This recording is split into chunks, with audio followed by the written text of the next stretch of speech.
audio. You don't really need the video, so maybe you could just play the audio into the mic. But this is taking over the internet. Like, I just want somebody to love me like she loves her boyfriend. By the way,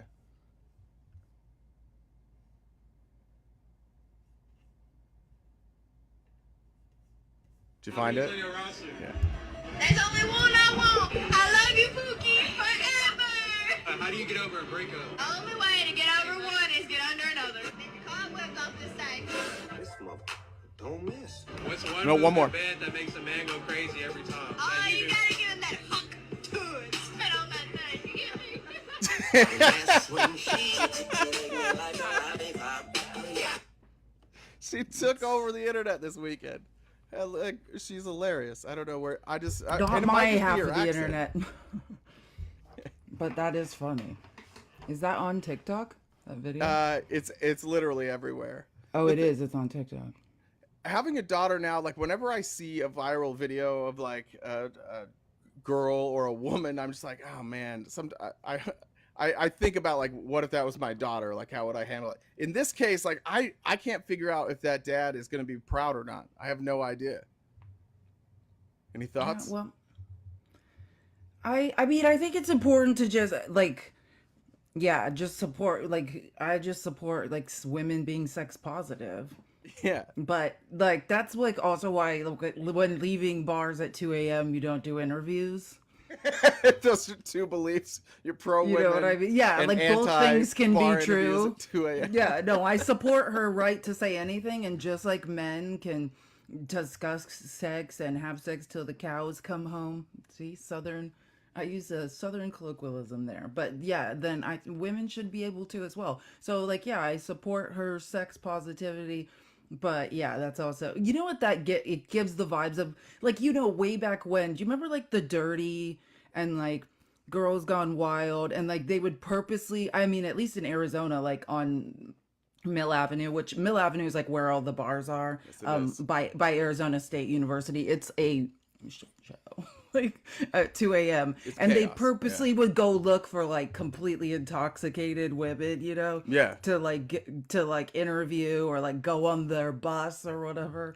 Yeah, that's what it's giving. It's that. giving you those vibes. Well, earlier Yeah. before, the part you missed was he's like, how many are on your roster? And she's like, only one. I love you, Pookie. I It's did like, know I heard that yeah, part at was the very amazing. beginning. She's Jeez. just a big old pile of love. Welcome back to Danielle. Hopefully this works. Good morning. Morning. Thanks for agreeing to do this with almost 24 hours notice. That was awesome. Of course. I mean, it is the anniversary of Roe, right? So Yeah. It's huge. I I'm your messaged biggest fan. Danielle with the idea that she come here and do everything, and she agreed. I was like, there's 3.5 hours, you can have all of it. And she's like, yeah, let's just go through the history. Which is incredible that you probably just know all this stuff. Like, you can just do this at any point. That's wild. I have to remind myself usually of like dates and stuff like that. I'll be like, okay, was that 1847 or 1856 or something? So like dates and stuff get a little hairy, but yeah, most of it's all like, you know, in there. But when you do a dissertation, right? Like when you go through a doctorate program and you do like it's all in there. Like you live and breathe this stuff for years. Yeah, I believe that that's true. I have never been close to doing a dissertation. I did do a couple final She could projects in barely college. send a though. long text. I have to do it in parts. I could take breaks. So I understand in theory what you're talking about, but in actuality, I have no idea. Felice seemed to know. She's done a lot of research. Oh yeah, I'm not a doctoral candidate, but that is, I was a history degree. It's all just writing and research. I was a historical researcher. So yeah, lots of writing, this is like my dream. I'm so excited. I'm going to take notes. I'm going to learn. And I appreciate you coming here. Like this is so important. So I guess you start wherever I you was gonna want, say but this is the right up idea was Felice's that alley. yeah. Well, I'm actually just gonna give you the floor. You start wherever you want. So we were going to talk about kind of the history of abortion bans, so that way everyone sort of understood where these things came from and how they got started, and then kind of move into like what we're looking at moving forward for the 2024 election. What are some things that everyone can kind of look out for? What's on the Republicans' sort of playbook moving forward? So, and Felice, by all means, like if some of this history is familiar to you, jump in. But a bit, the history of abortion bans, I saw someone in the comments say like mid 1800s, and that's pretty spot on. 1847 is when the AMA, the American Medical Association, got founded, and that's kind of the overarching body for physicians, doctors in the US. So 1847, they get founded. They start trying to legitimize medical practice and delegitimize home practitioners. And babies before men took over sort of like a position, right? In the day, physicians didn't really have a lot of training.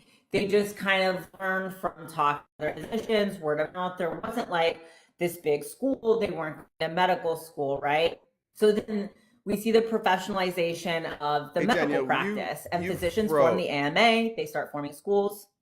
Oh, you're back now. You froze for a second. I think you were on a delay. It's been weird. Yeah, I thought that was me. That's why I was checking my. Okay. Am I good now? Yeah, it just seems like there's a delay. It's really weird. I don't know. It could be a TikTok thing. You sound better now. It does sound like there's a delay. Even when I talk to you, it takes you a second to respond back to me. Why don't you drop down and come back up and we'll see Do if we that feel fixes okay? it. Yeah, let's I was drop going to down say, and we come can back see if up. that fixes. Yeah. I've never seen that before.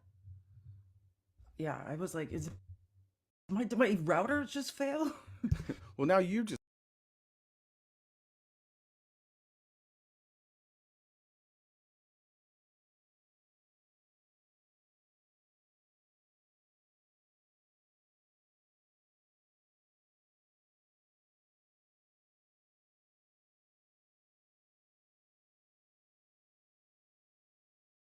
here we go. I'd assume that's not Danielle coming back up for Hick Life there. Hick Life, we have a guest today. We're not taking Well, calls please quite come yet, back. but maybe Oh we're no, getting maybe Danielle back. maybe you'll want to yell about abortion in a little bit. Hopefully we didn't I expect lose. Ty will come. Ty's probably here, Okay. getting ready to come up and yell some things and then drop. It couldn't possibly get better. Let me check too. I talked to her via Instagram, so let me make sure she's not messaging me. Do you want to do the likes and stuff for a sec? Guys, throughout this, let's keep tapping the screen, gift our guest. If you would like to donate to us, we do rely on your tips and donations. This is Cash App and Venmo. And or if you have question for Danielle, a question for any of us, question if we're debating, you know the deal. Question, comment, concern, dad joke, whatever. As long as it won't get us banned, we'll read it. And then hopefully, as I believe Danielle's time also, I remember last time she was here, she left and then like we did Q&A and then pretty much everyone that came up was like, oh, I wanted to talk to Danielle. So hopefully there will be some time like for people that would like to ask Danielle questions as well. Yeah, we thought we were cool for like 1 minute. And we might still be having problems. How am I doing with on the delay now? Is it any better? I'm guessing there's still a delay. I don't know. I can hear. I'm just thinking there's a delay. Got it, Felice? It could be TikTok, but I'm not sure.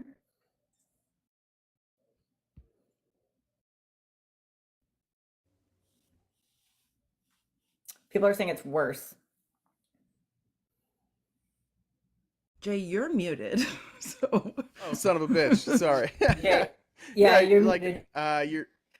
You're not moving at all. We're frozen. Cool. Yeah, sorry guys. The not hearing was my fault. I don't know what the solution is here. It just on my end it looks like there's like 2 or 3 bars. I can on your always internet. Yeah, it does. It shows that too, which we've never had the issue before, but I can always try to reboot internet if that's a concern. I have to keep my laptop attached to the internet. I've detached all other devices because sometimes that's an issue as I think well. we're caught up now. It's all matched now. It seems to be working right now. Okay. Oh, someone said it's Verizon, so I'm willing to take that as a thing. Should we try? I did have a question. What was like how rudimentary was the medical procedure of an abortion in the 1850s? Like what did they actually do?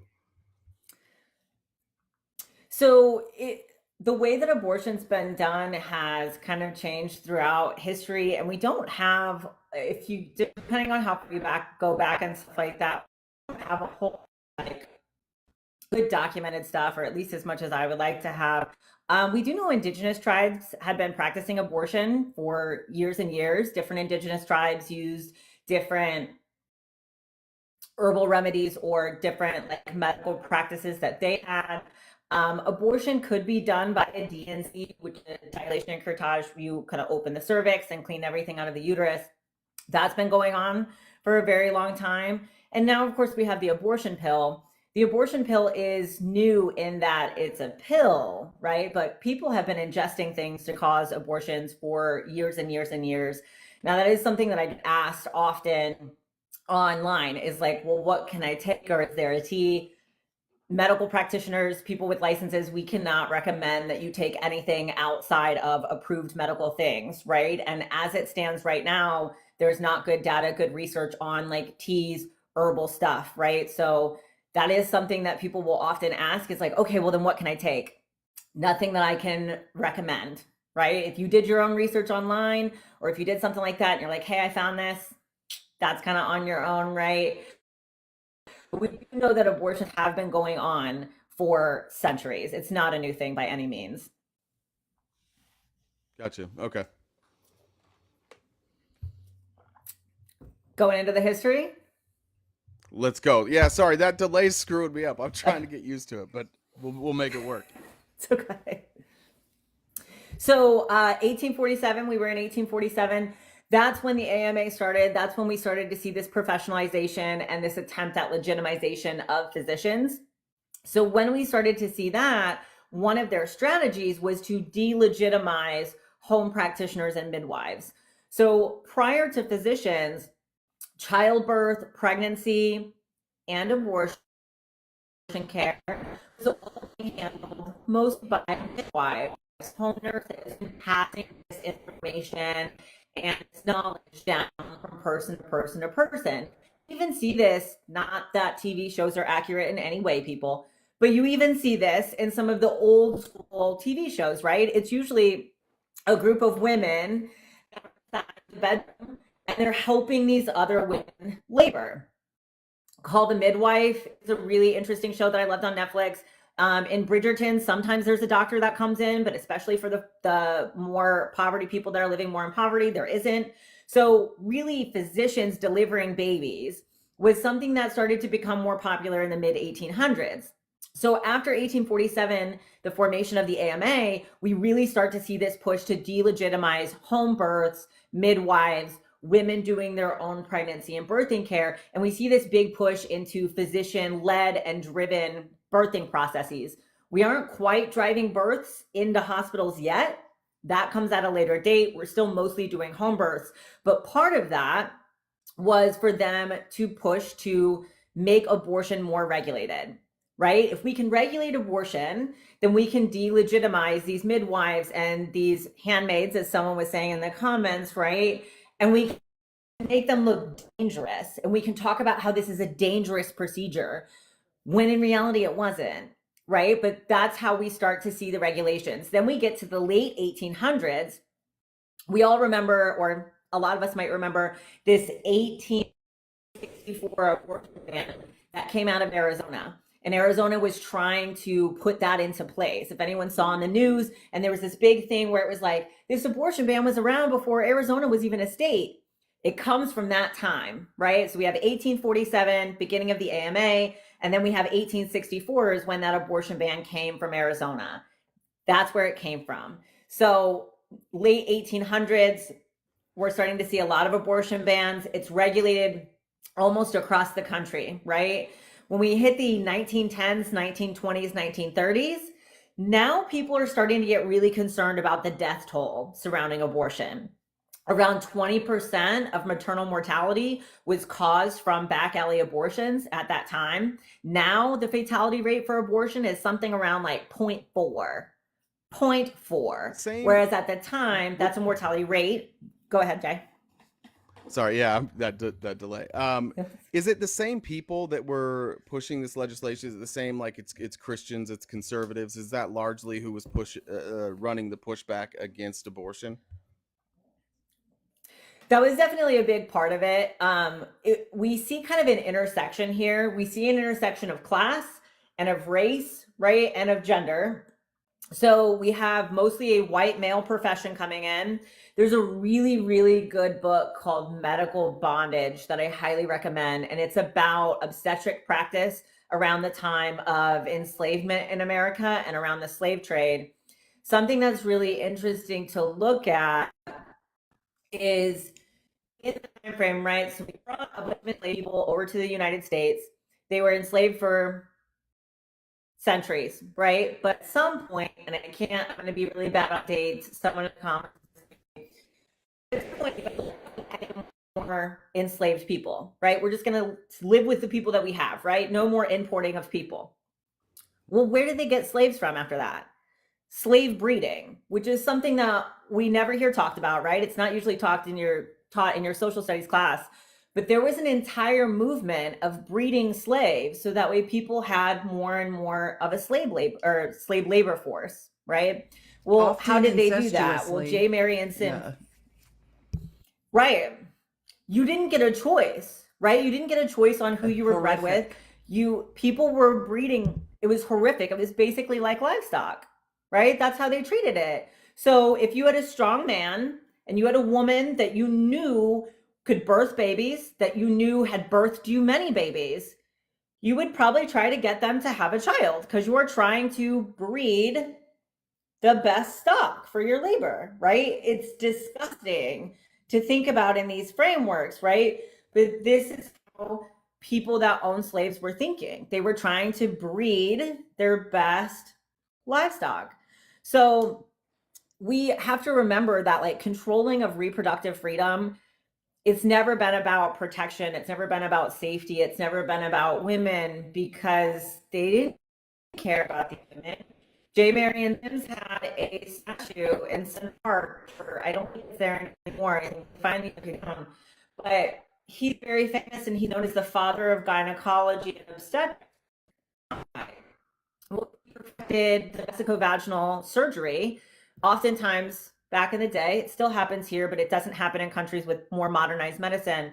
But a vesicovaginal fistula is a fistula between the urethra and the vagina. And so there's a hole that's created there. So then you can leak urine, right? So that was a really common thing that happened. And so women would leak urine and they would be ostracized. They would smell bad, right? There was nothing they could do. Well, for the posh white women, we want to fix that.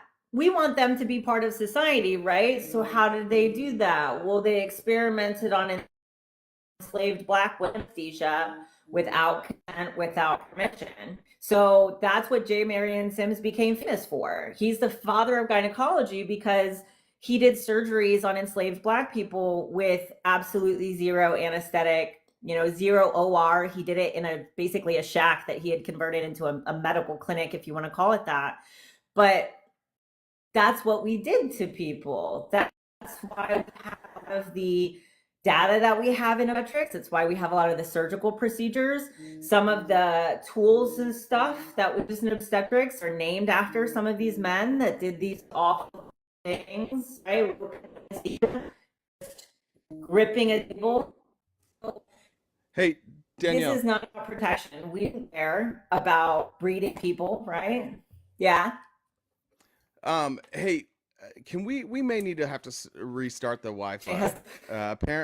Apparently on the other side here, we're not picking up the audio very well. Is it possible to have you drop and just restart your Wi-Fi and see if that fixes it? It's just way off.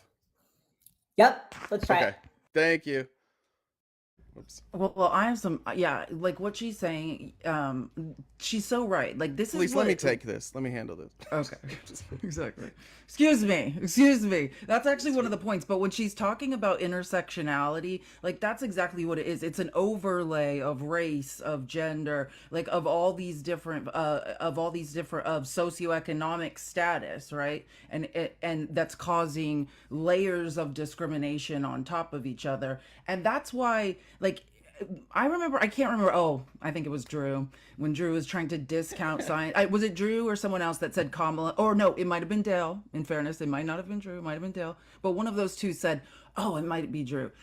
Kamala Harris said she didn't trust the vaccine or Trump's vaccine, but she trusted medical doctors. Right? Like, please Yeah. do understand the long history of African Americans legally being experimented on in this country. It's a very important thing to understand. Like it goes to like Fonnie Willis saying like, "Oh, I always keep cash in the house in a safe." This is how African Americans have learned to live, because anytime they consolidated wealth, anytime, they were betrayed by the government, they like their wealth would be wiped out, they would be inadvertently used in experiments. I mean, all range of horrors have been committed against the African American communities, the indigenous communities. Like, if you want to look into something interesting, the history of forced sterilization, right, in some cases of indigenous women, versus you can't get sterilized, if you're childbearing age and you're a white woman in this country. And I know there's a long history of forced sterilization of indigenous women, or inadvertent, like not being consented to by the woman, in Canada You as brought well. up when Danielle was talking. You brought up like incestual breeding, and is that they're like choosing the strongest person working in the woman who's most likely to get pregnant? Is Yeah, that they why? had Yeah. males that were essentially like studs, you know, and who they went to, like which who they were forced to breed with was not up to them. There are lots of accounts, oral histories, and whatnot of these men being forced to breed, to procreate with children, with their own children, with direct relatives. The horrors of it were, yeah, it had no, they did not care one bit. Like, and the other thing, like when we're talking about what was the, I wanted to make one more point. So, like another interesting period of history that overlays with this, remember, like the Salem witch trials?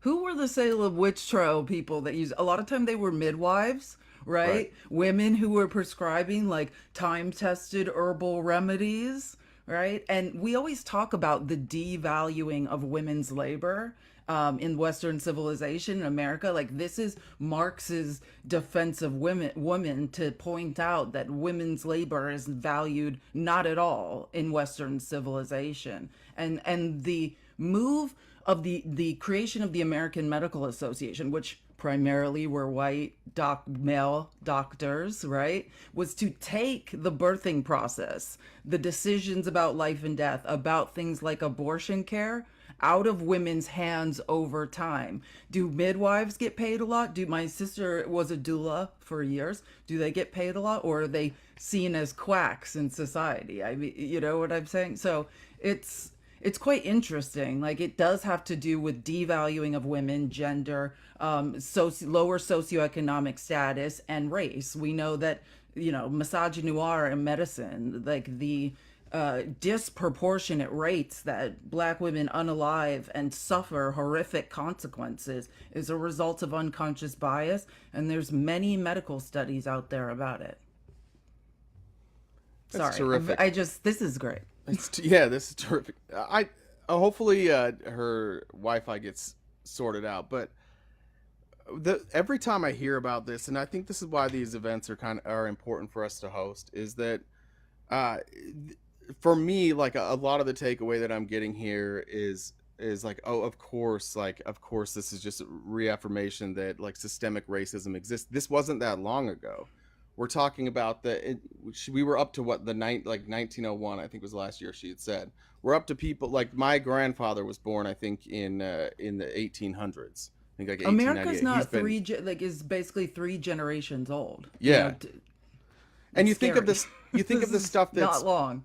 yeah, you think of the stuff that's just passed down by generation, like even just traditional stuff, cultural things, like a distrust of the government, of course, a distrust of the police, of course, a distrust of the medical community, of course, right? Like these, you're asking people today to ignore generational trauma, and those that came before them are trying to, voice the same concerns. Hey, like you can't trust everybody. So of course these type of things come into play. But I think then it comes to play when we talk about things like vaccines. When you talk about things like regular checkups, the distrust of the scientific community leads to people being less healthy. So that's what I was thinking the whole time. Just like, of course, this has implications for today. Oh, I've got another one too. This goes to like what she was. I think she meant. I don't have anything written down after, but she did mention like 1910s, yeah, 1920s. And again, think about if you don't know where the saying "women and children first" came from. Do you know why that was happening? No. Yeah, women and children first. That's you hear that when like on airplanes or on boats. Like if a boat's sinking, and that's because women and children were not first. Like in studies, men would push women and children out of the way, but the reason the women and children first thing came up was women's suffrage, right? Women were looking to be validated and to get the vote, and so they said That was the response? women and children first. Oh, don't worry, you guys don't need to vote. Women and children first, to try to pacify women into not needing or not wanting the vote. Yeah. It's the old Bill Burr joke. You look on time, like everything's synced up right. I think we might be good, Danielle. Hey, that's exciting. Resets usually do something. Yeah, that's perfect. Oh, it sounds a million times better. All right, so I was just recapping what you said for Felice to catch her up to make sure that she knew what you were talking about. So I think we're good there. I think we ended in the 1910s. Is that right? Yeah, so 1910s, that's when we start to see a lot of people get really concerned about the safety issues surrounding like kind of back alley abortions, things like that. The first abortion clinic, if you will, in the US was actually started by clergy. It was started by clergy members who saw that there were a lot of women dying in back alley abortions, that saw that women weren't getting the care that they needed, that saw that women living in poverty were having 6, 7, 8, 9 kids, and that this was not good or sustainable for the family or for society. So the first abortion clinic in the US, and you can Google this, it's like all Googleable, was a clergy. And I can't remember exactly where they started, but it was in the Northeast. It was called Jane. And it wasn't literally called Jane. That was the name of like the underground system that started to bring people abortions. I can't remember what the first one was called. Looks like but it was Brooklyn, like Brownsville, or let's see. No, this was that might have been. was it like? Tell me the name of it, and I'll tell you if that was the right one. It says 46. I'm just getting the address. 46 Amboy Street in Brooklyn. I don't see the name of it anywhere. The Clergy Consultation Brownsville Service Clinic? of New York. Brownsville. Yeah, it Clinic? was in New York.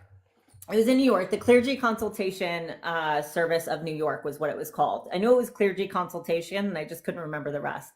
But it was called the Clergy Consultation Service, and it was in New York. And it brought women information surrounding abortion and how and where to get a safe abortion. So they started this, right, because they saw how detrimental abortion bans were to the country. And then it was really in as we started to get into like the 40s and 50s, when I heard Felice talking about like women's suffrage, right? So it was around the 20s, 30s where we start to see people really talk about how dangerous abortion bans are.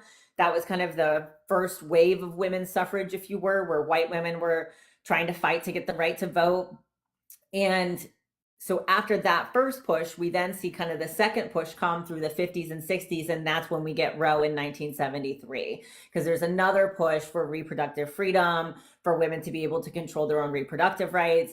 It's very connected to, if anyone's ever tried to get sterilization, if they've ever tried to get a hysterectomy or get their tubes tied and they're told that they can't because they need their husband's permission, or they're told, well, what are you going to do if someday you meet a husband and he wants one? That all stems from this very patronizing, patriarchal system of medicine where white men were the ones that were the experts, and they were telling you what to do with your body, and they were telling you what to do with your health. So this patronizing view of medicine where it's like, I'm the father and you're the child and I'm telling you what to do, is sort of opposite to the informed consent version of medicine that we have today, right? Where it's supposed to be collaborative decision making with the patient. I'm sharing with you my expertise. You as the patient get to make an informed decision based off of what you want. Even if you decide something that I disagree with, you still get to make that choice as long as you're making it informed, right? That's the opposite of this patronizing view of medicine, but that's where all this stuff stems from. And you see it even still in abortion bans today, this sort of patronizing, overarching feeling where we're telling women what's good for them. We're doing this for women. And the belief there is we know better than the woman knows, right? We know better than the pregnant person because we're trying to protect them, even though they're making their own fully informed decisions. So that's sort of where abortion bans came from. Now, today, we're worse off than we were before Roe. Because before Roe, we didn't have so many extreme bans. We didn't have so many bans that said things like, well, you can't even get one if, like, you know, unless it's an imminent emergency. We have people being life flighted out of Idaho a couple times a month right now because they can't get abortion care. They're going over to Washington and neighboring states. Did you say life flighted? Yeah, we're So having these are people people life that flighted. show For up the in the EMTALA emergency stuff? room Yeah. or to a doc, and they're like, "Hey, sorry, like you need this procedure, but we can't do it." Right. So Idaho has one of the strictest abortion bans in the country. You cannot perform an abortion unless it is to save the life of the mother, right? That's the way that the law is generally written. I think it might have something for, like, you know, an extreme bodily function failure, but we're not seeing them perform abortions for any reason in Idaho. So what's happening is the doctors in Idaho are having these patients, they're saying the patients need an abortion, but there's nothing I can do. My hands are tied. And so they're life flighting them in a helicopter, in a life flight helicopter from Idaho across the border to Washington. This is extremely dangerous. I know a lot of people that look at this and they say, well, they're getting the abortion care. Who cares? When you're going from a fully functional trauma center, or you're going from a center that has an ER, and you're putting someone in a helicopter, if they have an emergency, remember, we're already life flighting them, which means that in order to access that, we think that your life is in such danger that we're transferring you to another facility in another state, because if you stay here, you might die. If I put you in a helicopter, I now no longer have all of the services and capabilities of a trauma center or of an ER. I have the services and the capability of a helicopter, which is significantly less. I don't have blood if you start hemorrhaging. There's not a whole lot I can do for you, right? If your vitals tank, there's only so much I can do to keep you stable. So this is actually extremely dangerous, not to mention exceptionally expensive. Well, I was thinking too, like I don't know how high a helicopter flies, but I'd imagine altitude comes into play there too. Somebody potentially a lack of oxygen being at too high of an altitude. I don't know how well they're how well those helicopters are conditioned, but that's crazy. Like a I don't know if anybody's ever been in a helicopter. It's not like a casual ride. It's loud. It's bumpy. Yeah, it's terrible. Yeah, there's nothing super, I mean, like, they're wobbly, right? Like a fixed wing aircraft, fixed wing. Helicopters are a little bit wobbly. Now, if someone's flying a life flight helicopter, I hope you're a pretty good pilot and you can keep that joystick really steady, right? But still, like, we are risking your life by putting you in a life flight helicopter. And the point of that is, it is less risky. The doctors in Idaho are deciding it's less risky to do that than to keep you in the state of Idaho. And that really says something. What at that point too, I'd imagine there's a lot of disputes between insurance companies then as well, right? If they're operating in the state of Idaho, the Idaho doctors are basically saying we can't do this. You're going to another state, but if now you're out of network, I'd imagine that not only just the physical cost, also the financial cost of doing that, that would end Imagine somebody, the it cost of a seems. helicopter ride Yeah. to another state. Yeah, y'all ever been like on vacation and you thought like, oh, I'll go on this cool helicopter ride like over the mountains or over like insert here, right? A lot of people go on those helicopter rides for vacations. They're really expensive. They're like $200, $300 you get an hour, right? The life flight helicopters are generally done by like how many miles you go, right? Like how far you go. But when we're talking about rural Idaho, we're talking about moving people's states. It is very expensive. It's anywhere between like $15,000 to $25,000 is what you're looking at just for like kind of the basics. And that's just for the transfer. That's not including how long you're staying in the hospital. And what we know is that there are a lot of people. Texas has a lot of these examples where women went in and all they could have had was like a 30-minute abortion procedure. But because they weren't allowed to have it, they went septic, their miscarriage went septic, their pregnancy went septic. We're talking about people that had like.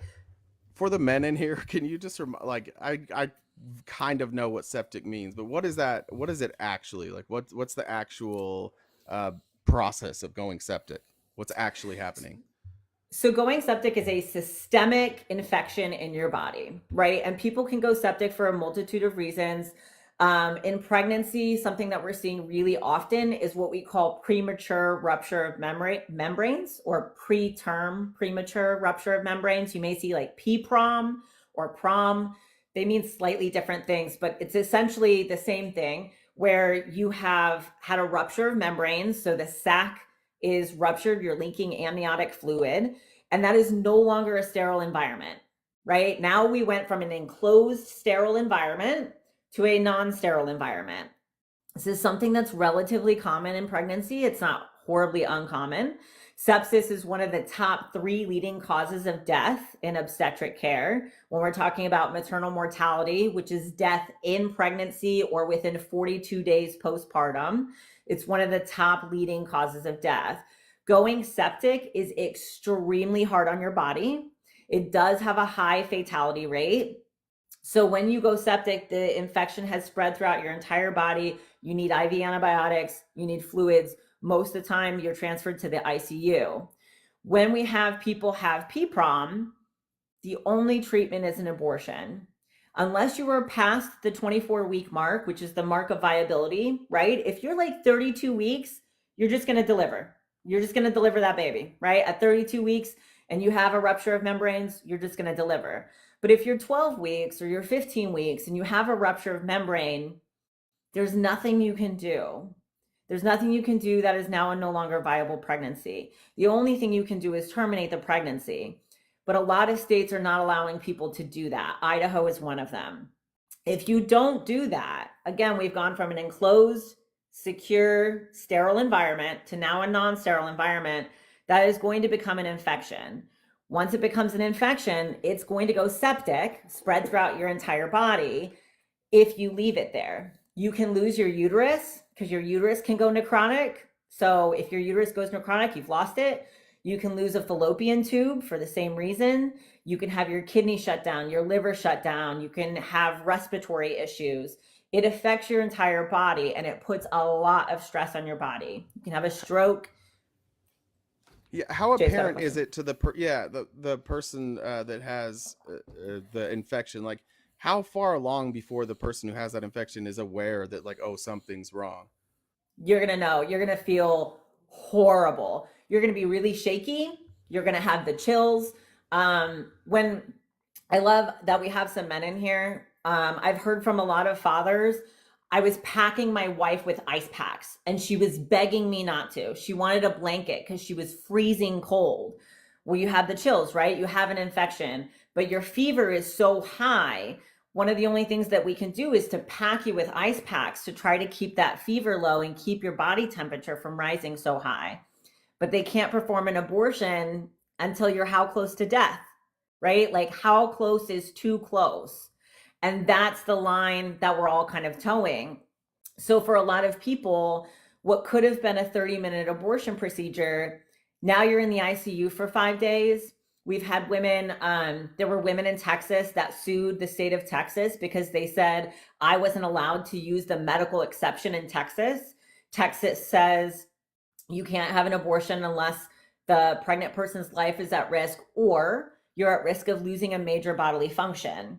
Well, how close do you have to be to losing a major bodily function? How far do I have to let your kidneys deteriorate, right? So there were women that sued Texas to say, I wasn't allowed to use the exception and I lost a fallopian tube.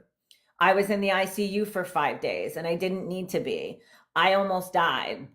If you have sepsis, you're going to know because you are going to feel like you're dying because you are dying, right? Like you are. If I keep letting that sepsis go, you have 5 days, 7 days, maybe. Like you don't have long. Sepsis is pretty serious. I think that's what's so baffling about this particular issue is that like every other medical issue we have, we wouldn't say like you can't take care of it until we know for sure you're going to die. Like this is the only thing where it's like, and if we know for sure, not if there's like a 60% chance or if you see the early warning signs and you don't want to take that risk.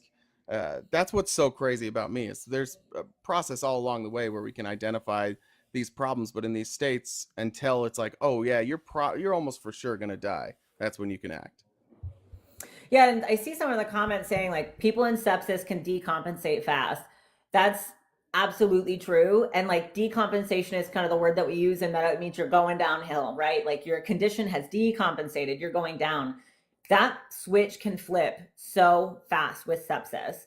Sepsis is a really, like I cannot overstate this, really, really serious medical condition. And people who survive sepsis, I don't know what let's see what the mortality rate of sepsis is. It's something like 10%.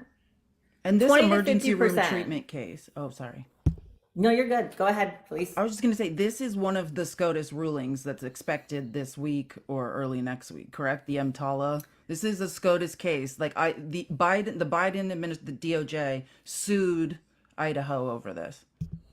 Yeah. So the EMTALA case is Idaho v. the U.S., or you might see it as Moyle, M-O-Y-L-E v. the U.S. It's a Supreme Court case that I consulted on and I've done a lot of research with. So that is a case where Idaho is not giving these people abortions, right, in life-threatening circumstances. Idaho also, by the way, seen one of the biggest exoduses of OBGYNs that we've seen across the country. Idaho is now down to around 210 OBGYNs for the entire state. It's a relatively big state with a lot of rural area. If you live in a rural area, your odds of death and pregnancy shoot way up. Because if you live 30 minutes from a hospital that has the capacity to handle an obstetric emergency, you're in a much better position than if you live 3 hours from one, 4 hours from one, even 45 minutes from one. And now we've seen a whole bunch of doctors exit the states, and the 210 doctors that are left are mostly concentrated in the big urban areas. So we're seeing this huge, huge issue in Idaho.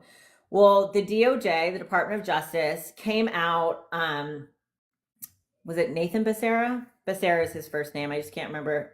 Becerra is his last name. I just can't remember his first name right now. Xavier Becerra, I believe. He came out and said when Roe overturned that EMTALA was still in place. EMTALA is the law. If you ever go into an emergency room, an actual emergency room, y'all, not an urgent care. Depends on what that urgent care has the ability to do, right? But an emergency room, you go into a hospital that has the capacity to handle emergencies, you will see a sign on the wall that says EMTALA. Per federal guidelines, you cannot turn someone away, regardless of insurance and ability to pay, if they are experiencing a medical emergency or they are pregnant and need care. That last part, or they're pregnant and need stabilizing care, is what is being argued in this Moyle case. So Idaho is saying abortion is never healthcare. Abortion is never stabilizing care, and abortion is never needed to save somebody's life. So because of that, because Idaho, the state of Idaho, believes that, they're saying that they do not have to follow EMTALA when it comes to abortion. They will follow it if you come in and you're pregnant, supposedly, although we're seeing pregnant people be turned away from ERs constantly right now. So supposedly they're saying, if you come in and you're pregnant, of course we'll treat you, of course we'll help you, but we will never perform an abortion, even if that's what you need to save your life, because according to Idaho, that's never what you need to save your life. So If the does it Supreme, go ahead, Jay. does the Supreme Court in this case have to rule that that abortion is health care? Is that what this is going to boil down to?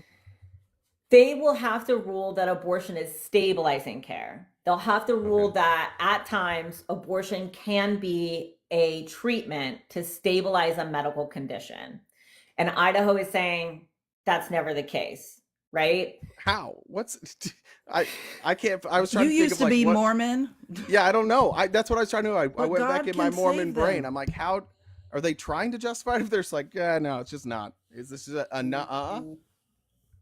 Yeah, they're saying that that's not an abortion. If it's needed to save someone's life, that's not an abortion. So if you look at, they're redefining things. If you look at Florida's 6-week abortion ban, you can actually kind of see some of the language that they're trying here, because Florida said the same thing. They said in their laws, they said, if you have to provide an abortion to save someone's life, that's not an abortion. That's like a therapeutic termination. So they're redefining Same words, exact 'cause medical words don't mean anything. procedure. Same exact medical procedure. That's like what's ridiculous about it. I was reading a New York Times article about this Why- morning. Why are there abortion arguments like fucking sovereign citizens? They just like make up new words to things and then go to court like this will work. That's what they try, right? But it's actually kind of starting to work. So we also see like non-viable pregnancies, right? If someone has a child with ancephaly, for example, or like trisomy, which is what we saw in a couple of the cases that went in front of Texas, those are non-viable pregnancies. Those are fetuses that are never going to, either never going to go to term, or they're never going to live, right? They might be born and they'll live for a couple hours, maybe a couple days or something like that. So they're now saying that there's no such thing as a non-viable pregnancy. There's no such thing as a terminal pregnancy. There's no such thing as a terminal illness in a fetus. There are life-limiting diagnoses. So you'll start seeing that. You'll see them start using the phrase life-limiting instead of terminal. Another thing that we're seeing that I think is really interesting, and I was telling Jay about this, and really watch this, y'all. Idaho did this, Georgia, South Carolina did this. They're all trying this. We've seen them copy paste stuff in different states, right? So we saw the Texas SB 8 where you can sue somebody for $10,000. They tried that in Texas. Now it's been kind of copy pasted in other places. In Georgia and South Carolina, they've already tried this. They've tried an Equal Protection Act, and equal protection sounds nice, right? Like that kind of sounds DEI. And then you look at that and you're like, what are Republicans about equal protection for? Like what? Confusing. It looks like good stuff. Equal protection in terms of what Republicans are talking about for abortion law. Texas is also going to give this a go, by the way. And Texas is really where we don't want it to go forth. But they're using the Equal Protection Clause to say that fetuses from the moment of conception, so before you're even pregnant, conception happens before you're pregnant. Pregnancy doesn't happen until implantation in the uterus, right? So sperm meets egg, usually in the fallopian tube if things are going well, but not always. Sperm meets egg, fertilization happens, this is conception. Travels down to the uterus, implants into the uterus. You are now pregnant at implantation, right? So before you're even pregnant, a fetus deserves all the same rights as a fully born human being. This is what we call personhood language. And per their Equal Protection Act, they're going to say that from the moment of conception, they deserve equal protection, which means that if you have an abortion, you could face the death penalty in the same way that you would face it if you unalived someone in real life. So Georgia and South Carolina put forth bills for that. One of them got killed and one of them is still alive. I think the South Carolina one got killed and the Georgia one is still floating out there. And Texas is now going to try this as well. Texas loves to put people on death row. So I think it'll be really interesting to watch Texas try this one out. But anytime you see equal protection as it relates to abortion, that's what that is. They're trying to make it so that way you could face homicide charges if you have an abortion. Which They're also. I have a question. Go Wouldn't ahead. it make then some IUDs essentially would be murder because IUDs are stopping implantation, right? And it's starving, like, right? Isn't that what? So essentially, that's the goal, right? To block also types of contraception. Yeah, so if y'all noticed, the Republicans just recently, a couple weeks ago, they had a bill that went up federal, right? We're not talking about state level, we're talking about federal level. And Republicans voted against protecting the access to contraception in this country. They voted against it. But they wrote a letter the day before saying they supported it. So who's to know? Who's to know what they really support? So that's the thing. We're redefining stuff again, Jay. So they wrote a letter, and that's the big thing, right? Jay's right. Republicans A strongly worded letter. Very strong. It was so strong. Strongly, right? Like, so strong. And they were basically like, this is ridiculous. Democrats are ridiculous. We don't need to vote to protect contraception because contraception isn't at risk at all. They are redefining contraception. So they don't believe that IUDs are contraception. They believe they are abortifacients. So in their words, they're being honest. What abortifacients are? We covered it, I think, a week ago, but I've forgotten as well. Like, what they are in real life are things that cause in real life, they're things that cause an abortion. So mifepristone would be an abortifacient, right? That does actually cause an abortion. Plan B, not an abortifacient, does not do anything for you if you are already pregnant. What we call the mechanism of action. The mechanism of action of Plan B is to prevent ovulation, right? To keep you from ovulating so that sperm doesn't meet that egg at all. If sperm has already met egg, Plan B is not going to do anything for you. So in that way, it's not an abortifacient. One of the arguments of IUDs, particularly, well, I guess I've seen it for both IUDs at this point. It used to be one over the other, and now I've kind of seen it for both. The argument of the IUD is that it will stop an egg from implanting into the uterus. You want that to happen because I'm sure y'all have seen the warnings, like all the warnings and stuff about IUDs. If you get pregnant on the IUD, call your doctor immediately because you're not supposed to, right? Like, your uterus is not meant to share space with an IUD and an embryo. It's dangerous. So we don't want you to get pregnant on the IUD. Does the IUD prevent implantation? Yeah, probably, but it's not the main mechanism. Probably. So what we can say is it's not the main mechanism of action. However, it is an assumed secondary mechanism that, yes, the way that the IUD works, the way that the hormones work, or the way that the copper works, which the copper is lethal to sperm, basically. It makes it an unhospitable environment for sperm. Surround myself with copper. No. Just make copper condoms. Coated in it. Solved. Be wearing copper clothes. Well, if you wear one of those like copper bracelets, I'm sure it's fine. Right? That's misinformation. That's not true. One more time. So for IUDs, preventing implantation is not the primary mechanism. Correct. Okay.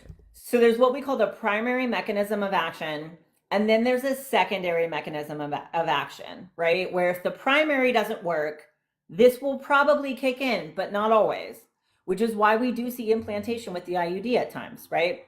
So the primary mechanism of action for most birth control, the pill, generally the IUD, there's different kinds of IUDs, right? The patch, the shot, the NuvaRing, those all are geared towards preventing ovulation. If you don't ovulate, you cannot get pregnant. If you want to get pregnant and you don't ovulate, it's a condition called anovulation, meaning you don't ovulate, right? If you can't ovulate, you can't get pregnant. So the primary mechanism of action is to prevent you from ovulating. The secondary mechanism of action, which I'm sure a couple people have heard of, some of the pills make your cervical mucus very thick. One of the ones, this is a good one to talk about. So this is the O pill. This is the new, it's not new, but newly over-the-counter pill. So this, I purposely actually ordered this from Walmart on my walmart.com, right? I have Walmart grocery delivery because I don't want to go to the grocery store and interact with people. I haven't been to But- the grocery store in like 2 years. It's the best. It's the best. Police I hate the forages grocery for all store. of her food. She's a forager, which is tough in Phoenix. It's tough. It's mostly just like leftover food. That's fine, right? Police, it's fine. It'll be fine. Totally fine.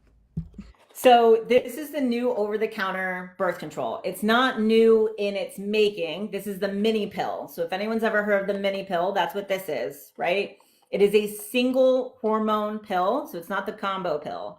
The primary mechanism of action of this pill is to increase the thickness of your cervical mucus and make it hard for sperm to travel between it, like up your, God, what can I say here, Jay? What am I allowed to say? Well, I don't actually know the next word you're gonna say, so I'm not sure. You'd have to Just say maybe it. ask You should Elise. Familiarize us with scientific terms. I think I'm you can learning say on the it. go still.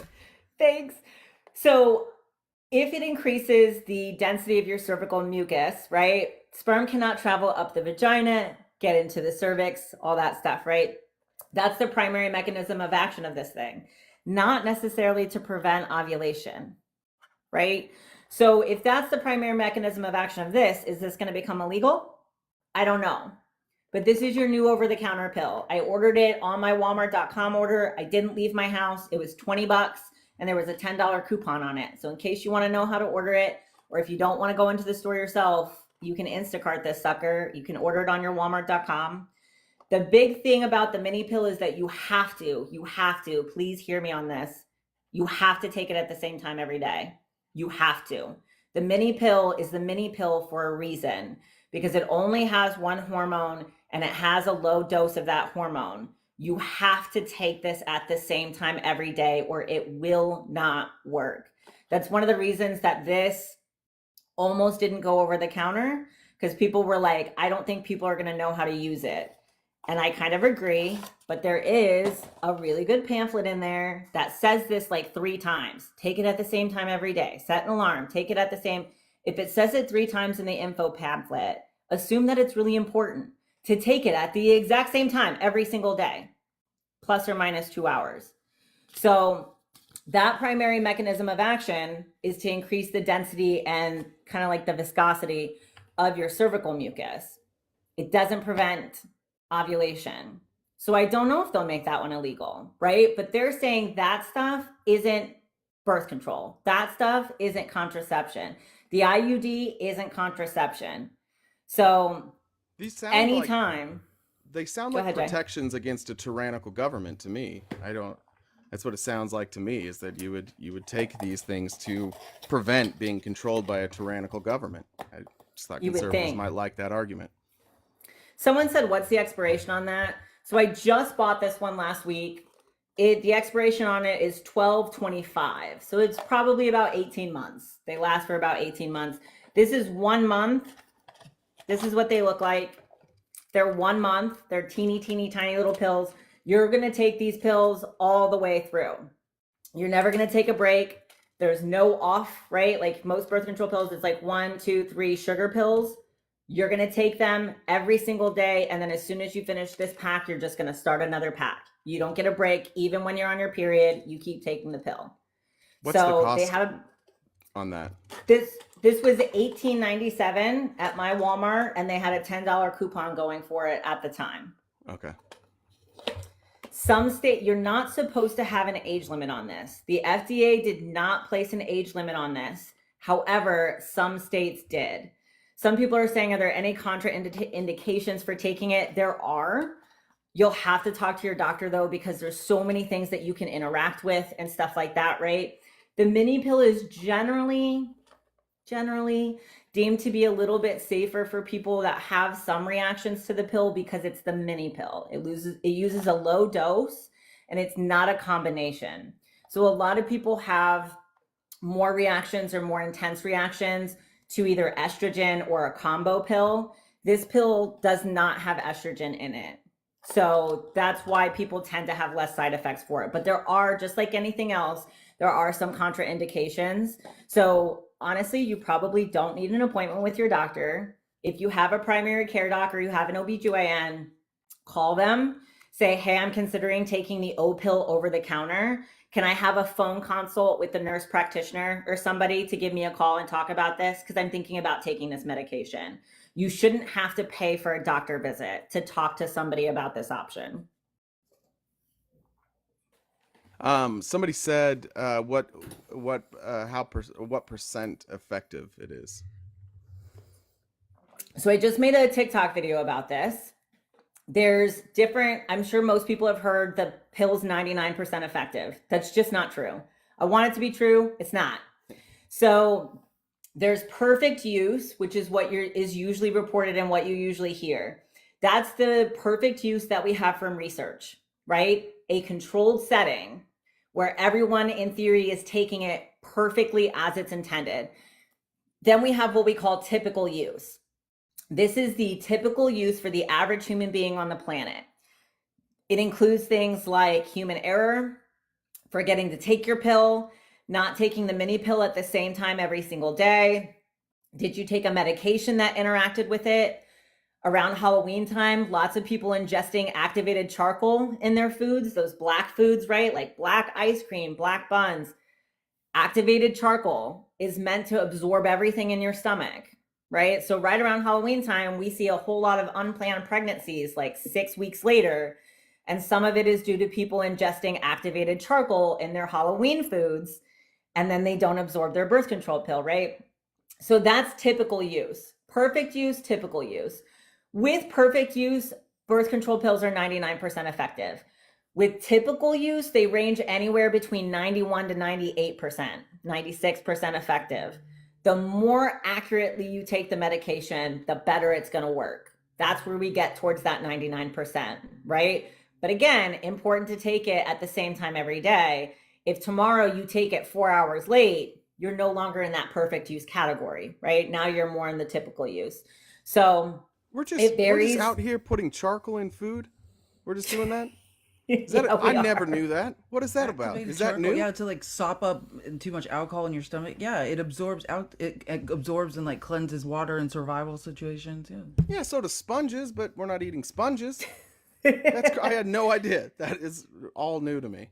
You said like black... you've never seen those Halloween foods that are like black, like, you know, they'll like tinge Halloween food black, or like they'll have it be like themed food, and you can put activated charcoal in food to like turn it black, and it looks very spooky, very Halloweeny, but it also absorbs all the medication in or it stops you from absorbing the stuff in your stomach, right? So right around Halloween time, we see it often. Well, I was raised in a cult, so we probably just didn't celebrate in the same way that normal people celebrate Halloween. I wasn't probably what also happened. allowed to trick or treat. I didn't know that. Fair. That's crazy. So if we see people like Republicans saying we're not going to ban contraception, in their deluded mind, they're telling the truth, because they don't see most of the stuff that you see as contraception. They would say, no, that's something that causes an abortion, such as Plan B, even though we know it doesn't cause an abortion. And the O pill says that, like in their little pamphlet, it says that too. It says, this is not going to do anything if you're already pregnant. This is not emergency contraception. This is not Plan B. And this will not do anything if you've already had unprotected sex or if you're already pregnant. Do you have kind of like, I guess on the political side, do you have an understanding of how these are getting through? Because these are not like nothing that the Republicans are doing is popular. It's like 70-80% of people, if you ask them, were against it. Is this Heritage? Is this Project 2025? Is this that group, and they're just pushing their shit through, and Republicans don't care? Yeah, so it's a really well-funded effort, right? This anti-choice effort, and I refuse to call it pro-life, y'all. Like at this point, that's an oxymoron. But the anti-choice effort is extremely well-funded, and it is extremely well-coordinated, right? So all of these laws that are kind of being copy-pasted across the country, they're not coming up with these all by themselves. They have a team of lawyers that are behind them that are creating these laws, and they trial and error them. And anywhere that they don't work, just like the Equal Protection Clause, was tried in South Carolina and it didn't work. And then it was tried in Georgia and it hasn't passed, but it kind of looks like it's dying and it's not going to get passed. So they're going to try it in Texas. So they just keep editing things a little bit each time and they keep retrying them. We just had a ruling on the mifepristone case, which is another case that I also worked with. And that was a couple weeks ago. They were ruling on the right to the access of mifepristone medication, whether or not they were going to completely yank FDA approval.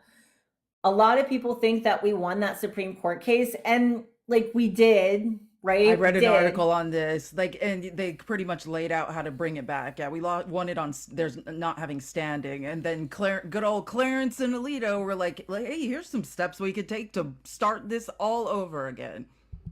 Exactly. So those of us that worked really closely with that case and that were doing research and stuff for it. So this came out and everyone was like, oh, thank goodness. None of us were happy. None of us were happy. There was like a moment of like, oh, and then we were like, no. And I was devastated. And that day, a lot of people didn't understand why. They're like, no, like, didn't we win? And you're like, no, because the ruling, right? They ruled on the grounds that the plaintiff, so like Jay brought a lawsuit. The Supreme Court basically said, Jay, you don't have standing to bring this lawsuit. You don't have standing, but Felice might. If Felice did this, if she did this, and if she brought this, then we would look at that lawsuit. But Jay, you don't have standing. Essentially, wasn't it because it was like a Christian group that like there was no damage to them? That was the idea, right? But say we got a coalition of mothers who had a bad experience with mifepristone and they brought the lawsuit, then we're going to hear it, right? Right. So it was a group of doctors, like anti-choice doctors. It was a group of anti-choice doctors that came forward and said, we could be harmed because we have to care for a patient that had an abortion, and that would harm me. And there's this clause that has always been present in medicine, which this is why it kind of drives me nuts that they're constantly like, well, the doctors could be forced to. No, you can't.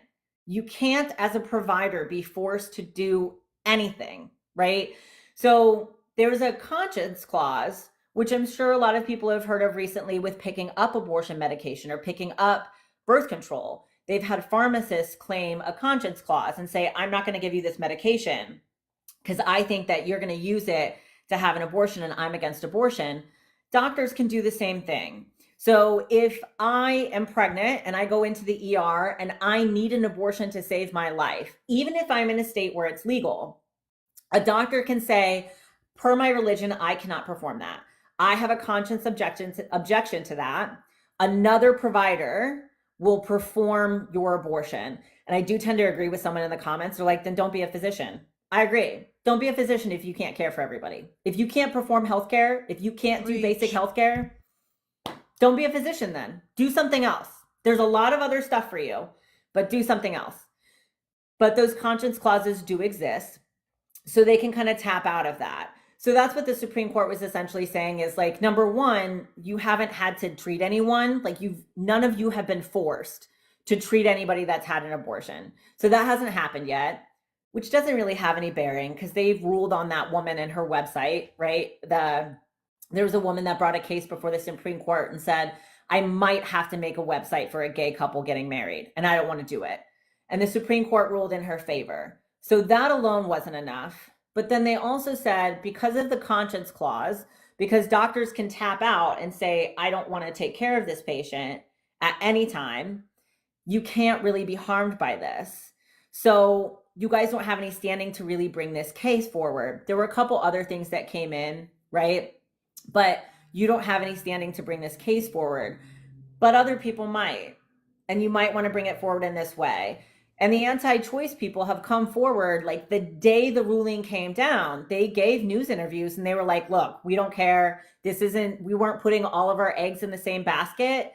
This is just one egg. And we have like 3 other avenues to make this medication illegal, which is what they're going to try to do. And I found the article, guys. This is a Politico article. It's called "The Anti-Abortion Wins Buried in the Supreme Court's Unanimous Ruling Against Them." And it just lays out, it says, Tucked in the pages of the unanimous ruling were potentially useful hints for abortion opponents, laying out a path to mount similar challenges to the medication in the future and limit abortion access in other ways. I put that in the Discord, but I just want to make sure if you're not in the Discord that you have an opportunity, because it's a pretty simple article and it lays it out for you.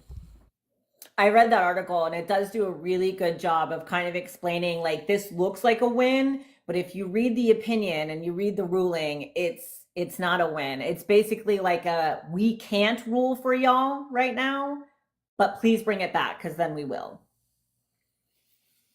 I was just thinking, like, this is that reason, like the fact that they're setting the stage tells you exactly what they're going to do should Trump get the opportunity to nominate more judges again. And I think it's important to remember this on your local levels too, as you go out and vote. Like, people say that every election is the most important, and maybe that's true. Maybe they are all the most important, but like, I can't fathom a woman going to the polls and voting for Donald Trump. I get it. Like, us men, sometimes we take some convincing, but I can't imagine. I don't understand seeing what's happening and seeing women who have children who are also women going to the polls and being like, yeah, we should probably give Donald Trump more control over these judges. We should probably get more judges who are going to allow this to happen. Because the thing is like, we can do conspiracy theories. People always say, like, where's the line, or it's a slippery slope. But this isn't even really a slippery slope, because the people that are pushing this, the people that are funding this legislation, they're telling us what they want. They want no birth control. They want no contraceptive. They want no fault divorce. Like, they're saying it. And they're just getting what they can right now, but they're not going to stop. They want to go all the way back to no fault divorce. Some of them even saying, like, take the women's right to vote away. Yeah, we're slowly chipping away at all of this stuff. And the bad thing is, like, it's kind of like, I always tell people, you're not hysterical enough, because people will be like, oh, women are hysterical over this. We're not, but we need to be. Like, we should be. We need to be more so then, because, like, if this is hysterical, then I want to see more. So everyone's telling us exactly what they're going to do. This is really well laid out, like exactly with the Republicans in that letter, right? We're not trying to ban contraception, but they're redefining what contraception is. Then we had the Alabama ruling. I'm in Florida, but I'm really close to the border of Alabama.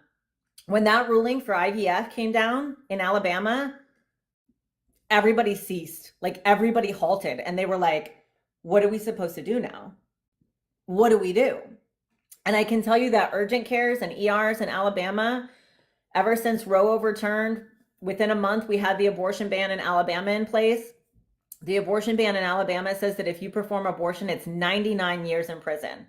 99 years. So a really long time.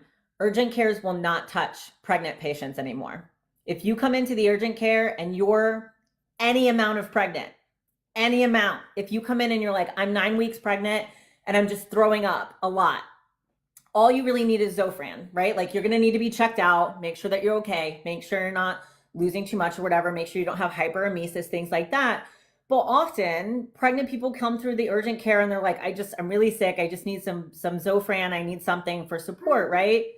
Urgent cares will not touch you anymore, because if you leave and you have a miscarriage, how do I prove I didn't give you an abortion? How do I prove I didn't do something?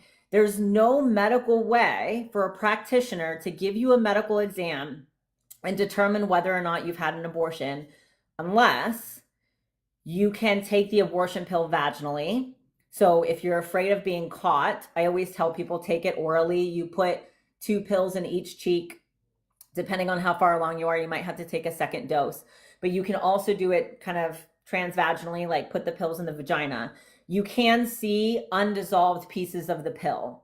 So if you're ever worried about getting caught, or you're worried about someone examining you and knowing that you had an abortion, don't do it that way.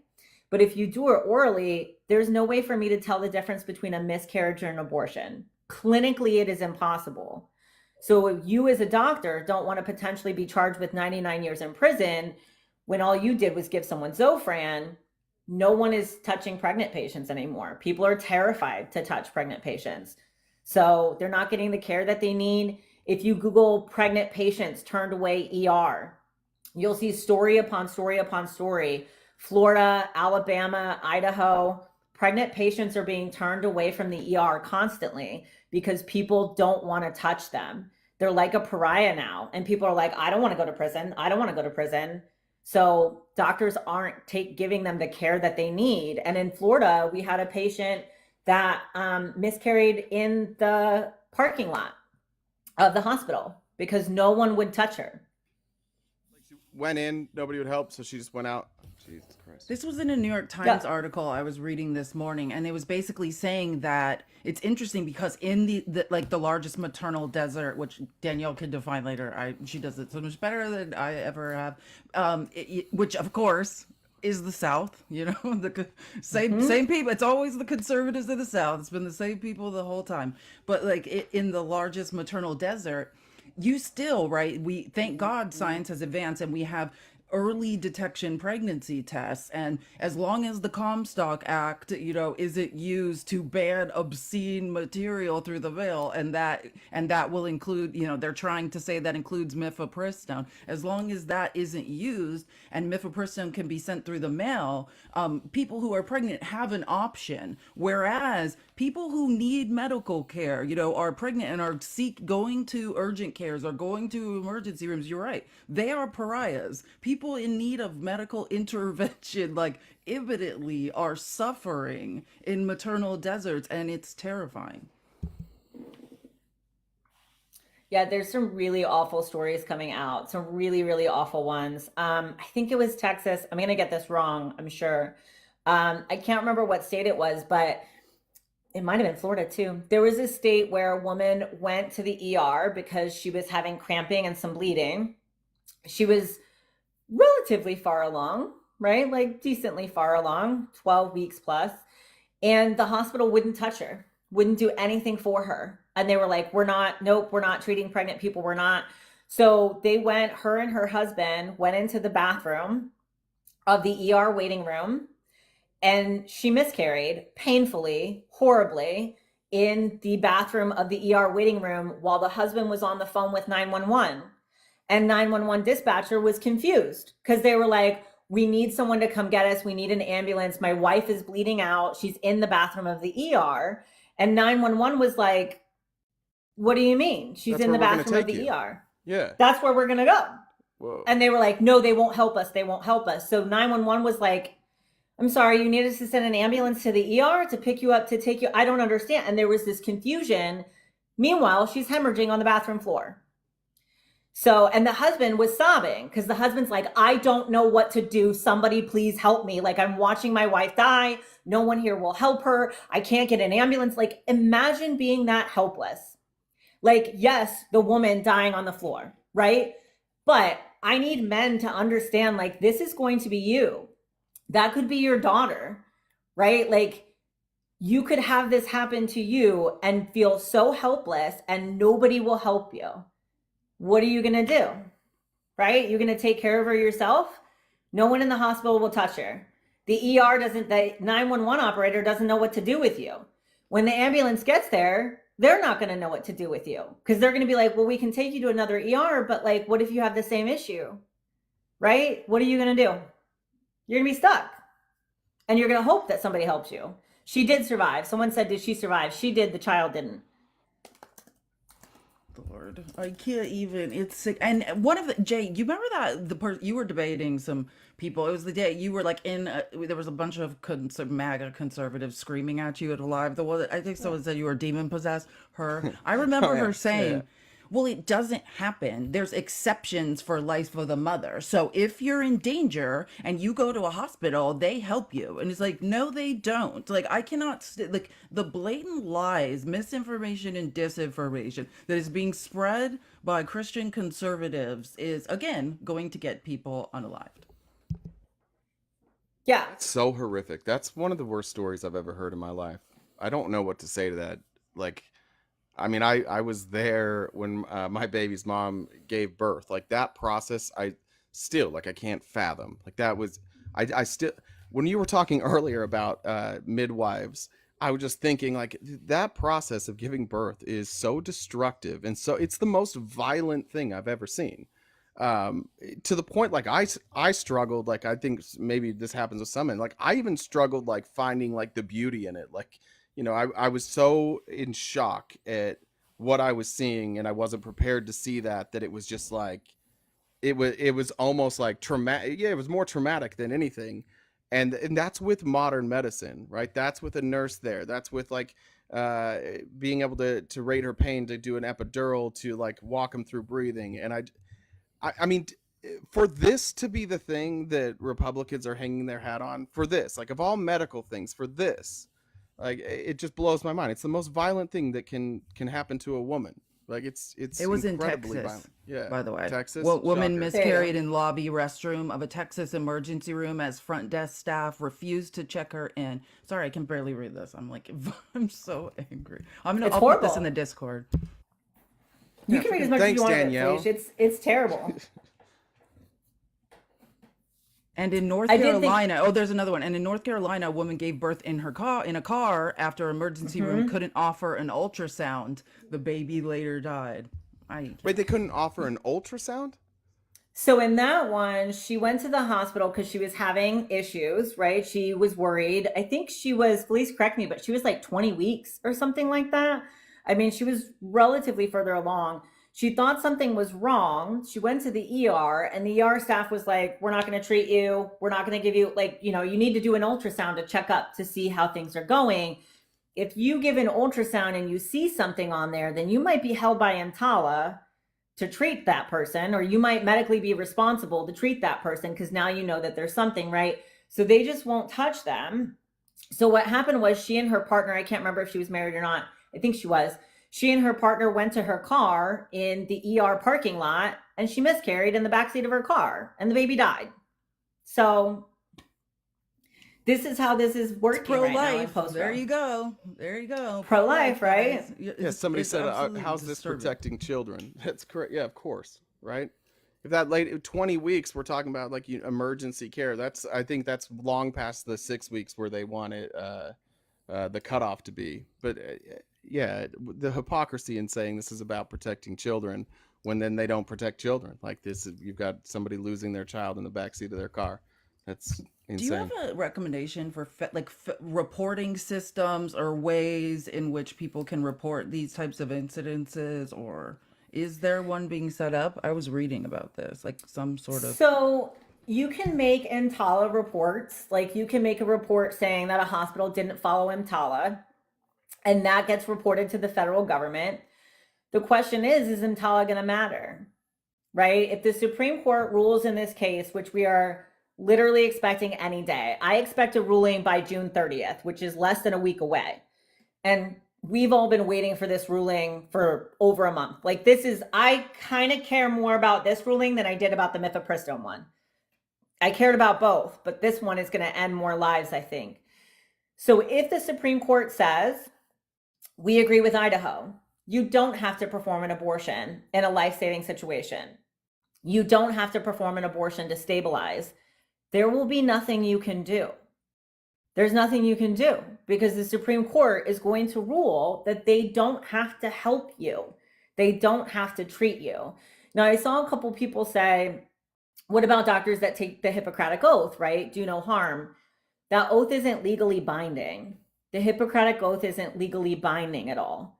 So you can't sue a doctor necessarily for not, right? Like if I perform an abortion and I say, well, I was following the Hippocratic Oath, that doesn't have any legal standing in court. So that's not a defense. Is it the medical board then that makes those judgments?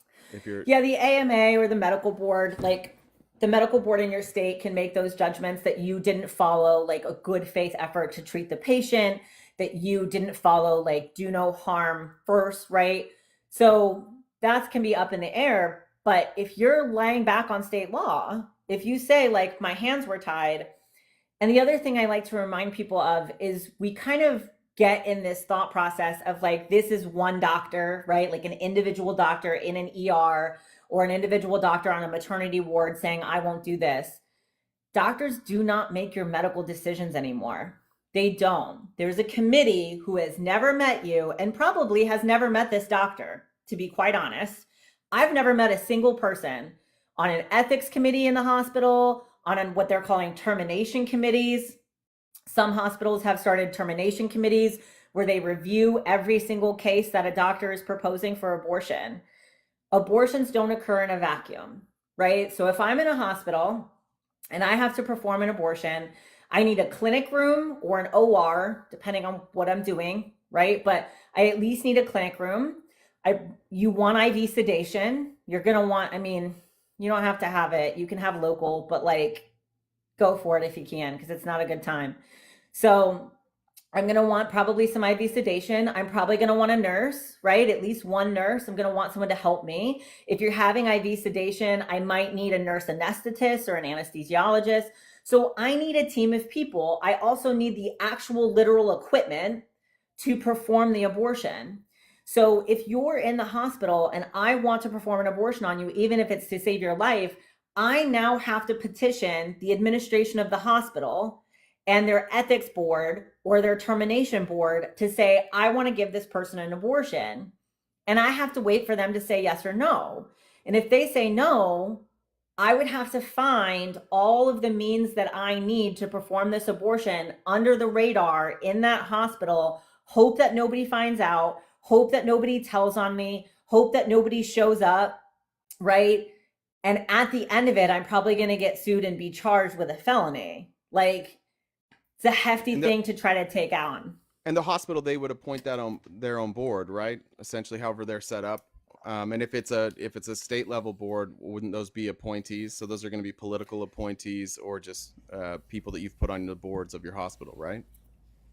Yeah, so especially I like to remind people that about a third of our hospitals in the US are religiously based. So about a third of the hospitals in the US are owned by the Catholic Church or are owned by Baptist churches, Baptist companies, right? Mm-hmm. So yep, I've been in a Catholic hospital. And they weren't performing abortions even before the Dobbs decision, right? Like they were doing this even before. You would have to be transferred to a non-religiously based hospital to get that care before. So now it's just happening all across the board. So those hospital boards are oftentimes appointed by the administration. Oftentimes those hospitals are owned, like they own a hospital system, right? So they'll own like 5 hospital systems or something like that. So those boards are, they're appointed, and a lot of times they do have doctors on them, but they also have non-clinical staff on them. They often have like members of the community on them and stuff like that. But I can tell you that the hospital is going to err on the side of keeping money. They're going to err on the side of not being sued, right? So they're not going to approve those abortions. They don't want to be liable. No. Exactly. Oh, you guys, I found the best resource on this, by the way. You know how I feel about ProPublica, Pulitzer Prize winning ProPublica. So they have a great article that came out in February. This is called "Their States Banned Abortion. Doctors Now Say They Can't Give Women Potentially Life-Saving Care." And listen to so it details, it's basically an article detailing this process, like a doctor it says, sitting at her computer one day in late December, Dr. Sarah Osmundson mustered her best argument to approve an abortion for a suffering patient. The woman was 14 weeks pregnant when she learned her fetus was developing without a skull. This increased the likelihood of a severe buildup of amniotic fluid, which could cause her uterus to rupture and possibly kill her. Osmundson, a maternal fetal medicine specialist at Vanderbilt University Medical Center, who helps patients navigate high-risk pregnancies, knew that the outcome was uncommon, but she had seen it happen. So she drafted in her email to colleagues on the Nashville Hospital's Abortion Committee, so I guess that's what this is called, arguing that the risk was significant enough to meet the slim exception to Tennessee's strict abortion ban, which allows termination only when, quote, necessary to prevent the death of the pregnant woman or to prevent serious risk of substantial and irreversible impairment of major bodily function. She pleaded with her fellow doctors to spare this woman the gamble when her baby was not even viable. Then came the replies. One doctor wasn't brave enough. Another urged her to consider the optics. Approving an abortion in this case could be seen as cavalier and trying to circumvent the law. quote, "I'm saying this because I care about you and your personal liberties," the doctor said. I mean, so I'll put this as well in the Discord. Again, it's called, this is a ProPublica article. Their states banned abortion. Doctors now say they can't give women potentially life-saving care. Yeah, so just to do a personal story off that, please, and I have permission to share this, but my sister, who desperately wants to have more children, I have one niece who's 3 now. She was born through IVF. It was the only way that my sister could have a baby. She has had multiple miscarriages. She's had multiple abortions at this point because she's had miscarriages that were incomplete and she needed to have DNCs to help. About 2 weeks ago, so my sister, we knew my sister was pregnant, and then she obviously kept it quiet because she's had several miscarriages. She passed the 12-week mark. So she announced to our family that she was pregnant. I mean, obviously I knew well in advance, but she announced to everybody that she was pregnant. And then at the 14-week checkup, because she was still having checkups every single week, which is not normal at that point, but because they knew that she was a high-risk pregnancy, they were having checkups every week. So she went in for her 14-week appointment and found out that the baby had encephaly, which is where they develop without a skull. That was a non-viable pregnancy. It's what the Republicans would call a life-limiting diagnosis, but it was a non-viable pregnancy. Continuing that pregnancy. A life-limiting diagnosis. Life-limiting. Sounds like you like sprained your ankle. Like, yeah, your life's gonna that be in my limited notes a little already. bit. That's crazy. What'd you say? I'm the best Life-limiting. student. Oh, you're. Felice is always taking notes for us. She's such a teacher's pet. I love it. So she decided, like they said, continuing this pregnancy would be very risky for your health. It could be risky to your future fertility, and it's a non-viable pregnancy. And the doctor said, you can take all the time that you need. And my sister was like, nope, I already know. I want a termination. Like, I can't continue this. She'd already been through a lot. She'd already gone through a lot of fertility treatments and stuff to try to get to this point, right? So she was ready to just terminate it. Someone said a DNC is not an abortion. It absolutely is. That's exactly what it is. A DNC is an abortion. That is literally exactly what it is. That is the purpose of a DNC. It is an abortion. An abortion is emptying the contents of the uterus, and that is exactly what a DNC does. When you bill it in medical practice, it's billed as an abortion. My sister lives in Kansas. If y'all know, Kansas voted very recently that they wanted reproductive rights. So they voted on it in a ballot measure and said, we want reproductive rights guaranteed to us, right? So they're supposed to be guaranteed in the state of Kansas. However, her doctor was connected to I'm not going to name it right now because we're still kind of arguing about it. They were connected to a very large medical system in Kansas City. Well, near Kansas City, not quite in it. So her doctor was connected to this huge medical system that was a public medical system. It was not related to a religion. It was not religiously based, public medical system. They received tons of funding, big research hospital, right? Her doctor says the hospital will not allow me to perform the abortion. You're 14 weeks pregnant. It is a non-viable pregnancy, and continuing with this pregnancy is putting your future fertility and potentially your life, because it can rupture your uterus, at risk. But I can't do it. So then her doctor submits a second petition, right? You can submit one petition. If that petition gets denied, you can submit an appeal. So her doctor goes to submit an appeal, and I'm sending my sister all this research. I'm like, you can include this in the appeal. You can do this, right? Insert the appeal. They still said no, because they said, consider the optics. Consider what it would look like, though, if we did it. We don't want to be known as the abortion. Right? We didn't consider the optics. We were just worried about our life. That's crazy. We don't want to be known as the hospital that performs abortions for people. And then they also said we could lose funding. If it is a protected right per voting in the state, and if by law abortion is a protected right, you should lose funding if you don't perform the abortion, not if you do. So I'm very curious where their funding is coming from and what funding they're going to be losing. And we're still looking into that. And we have the Center for Reproductive Rights working on that and looking into that for us. I have some cases. What an Seriously. awesome sister you are. I'm doing my best. But what ended up happening is she had to, I was calling around to see if anyone would do it. Her doctor called around. We did find a doctor that would do it, But because it has to still happen so underground in Kansas, because people don't want people to know they're doing it. This doctor said the same thing. I don't want to be known as the doctor that performs abortions. So she went to this doctor who wasn't her regular doctor, and they did it in office with absolutely nothing but local anesthetic. And my sister said it was the most painful, traumatic thing she's ever gone through in her entire life, that she felt absolutely everything. She was begging them to stop at one point because it was so painful and so awful. So this is what we're doing to women, even in places where it's legal and you should have the right.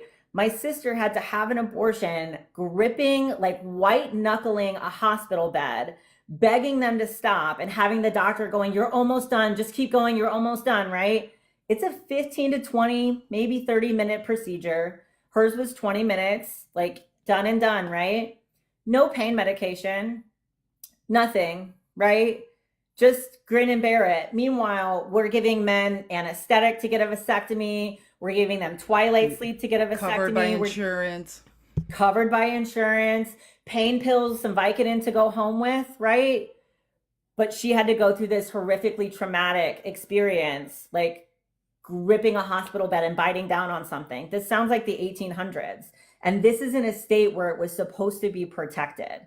Like, to tell you I was livid after she called when her husband called me when the procedure was done. I was livid that this is the experience that she had to go through. But this is what doctors are doing, right? They're like, better to provide the abortion, even though it's going to be horrifically painful and traumatic, than to have women risk their lives. This is the place that we're in right now in 2024 in the United States. And I think it is really, like, to say it's sad is such an understatement. It's embarrassing. It's horrific. It's all those things. Let me give you let me read a couple of comments and give you a break for a second. Jessica says, "For Felice, you're so witty and smart. I love you." Wasn't Me said, "What's an elephant that doesn't matter?" An irrelevant. What is it? An irrelevant. That's a really good one. Also, Wasn't Me said they called out sick. Janice says, just to see Jay's face during genitalia talk. I'm sorry. My face goes red. I can't help that. One other thing. That Mormon. Yeah, it's still in there. One thing Felice brought up, and I think is a good point. She sent me a message. This weekend, HVAC got 1 million likes on his live. And we have Danielle, who, with all due respect to HVAC. No offense, Jeff. This is a much better guest. So let's get those likes up. Like, people need to hear this. This is important information. Imagine like your Republican friends, specifically women friends, sitting here watching this and not being moved, right? So the more we like it, the more that gets out there. This is a message that people all the need men to hear. you know. Yeah, as a man, I could just tell you, like, as much as I support all of this, it's every time I hear it, it's more and more gutting, and it solidifies my opinion. I think this is the type of stuff that moves people. I think this is the type of messaging that needs to get out there. Like, people need to be confronted with the raw truth of what's happening to people. So don't let HVAC win. That's the point. Something else that I think is really interesting that's coming forward that I think a lot of people should care about is we've heard about these travel bans in regards to abortion. So Idaho has made it, they've actually succeeded in something. It's, on the grand scale of things, not what they wanted, but they have succeeded in creating a charge for abortion trafficking, which in their mind is taking a minor over state lines to receive an abortion. That's the way it's written in Idaho right now. However, they're trying to make that possible for adults as well.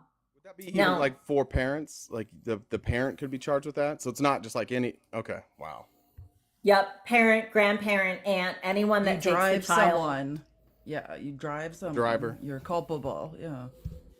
Yeah, if you pay for it, you're culpable, right? Like if you pay for it, you don't even drive someone. So people are looking at that and they're like, well, how could they do that? Like, how could they do that to adults? I encourage everybody to read. I will tell you, it's very legal and it's very long and it's very annoying, but you can find the good parts in it. It's 40 pages long, which is what makes it annoying. But about less than a year ago, it says United States District Court, Middle District of Alabama, Northern Alabama, and it's the Yellowhammer Fund. versus Steve Marshall. Steve Marshall is the Attorney General for the state of Alabama. So you can pull up this brief, right, that he wrote in a motion to dismiss a lawsuit. And he discusses how the state of Alabama plans on limiting the movement of pregnant people. And he says, because they're saying you can't, like federally, you can't regulate interstate commerce or interstate movement, which is true. Per federal regulations, you cannot regulate interstate movement or commerce. So that's why a lot of people are saying you're not going to be able to ban people from traveling across state lines to get an abortion. Well, this Alabama Attorney General really well laid out the rights plan for doing that. So he says we already limit people's movement all the time. And what he compared it to, I'm going to have to choose my words really carefully. One of the things he compared it to was ex-offenders. And he said, we limit their movement. We tell them they can't leave the state. We tell them they can't live within a certain mileage of these places. So we already have the framework in place for limiting people's travel and movement. We limit the travel and movement of people that are committing conspiracies. So they're not going to actually. Pregnant women are on par with banning sex offenders from living near schools. That's what she's making. That's what this attorney general is making the comparison to. So a woman seeking health care is on par with keeping a sex offender from being near a school. All of those people, by the way, convicted. Like they went to court, they had a trial, there was a jury. Yeah, all of them convicted. That's a massive difference. That's insane. So he's saying we do that to protect the public. We do that to protect lives. We do that so that way we can keep future offenses from happening. That's the same thing we're doing when we're telling pregnant people they can't travel out of the state. We're limiting it to protect someone. And he says in this brief, the state has let me find it. Is it the summary judgment? It's not the summary. I found the summary judgment on this. It's his motion to dismiss. Okay, got it. It's the one that he submitted for the motion to dismiss, and he lays out his argument for it. So it says, the law easily clears that hurdle and is supported by strong, legitimate interests, including preserving unborn life, maternal health, especially considering that Alabama cannot police the medical standards of out-of-state abortion providers, and the preservation of the integrity of the medical profession.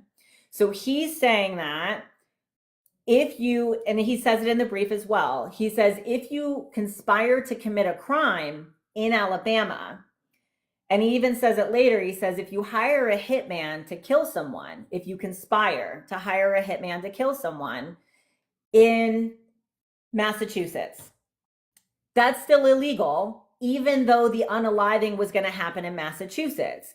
Alabama can still charge you with conspiracy to commit this crime. We can do the same thing with abortion.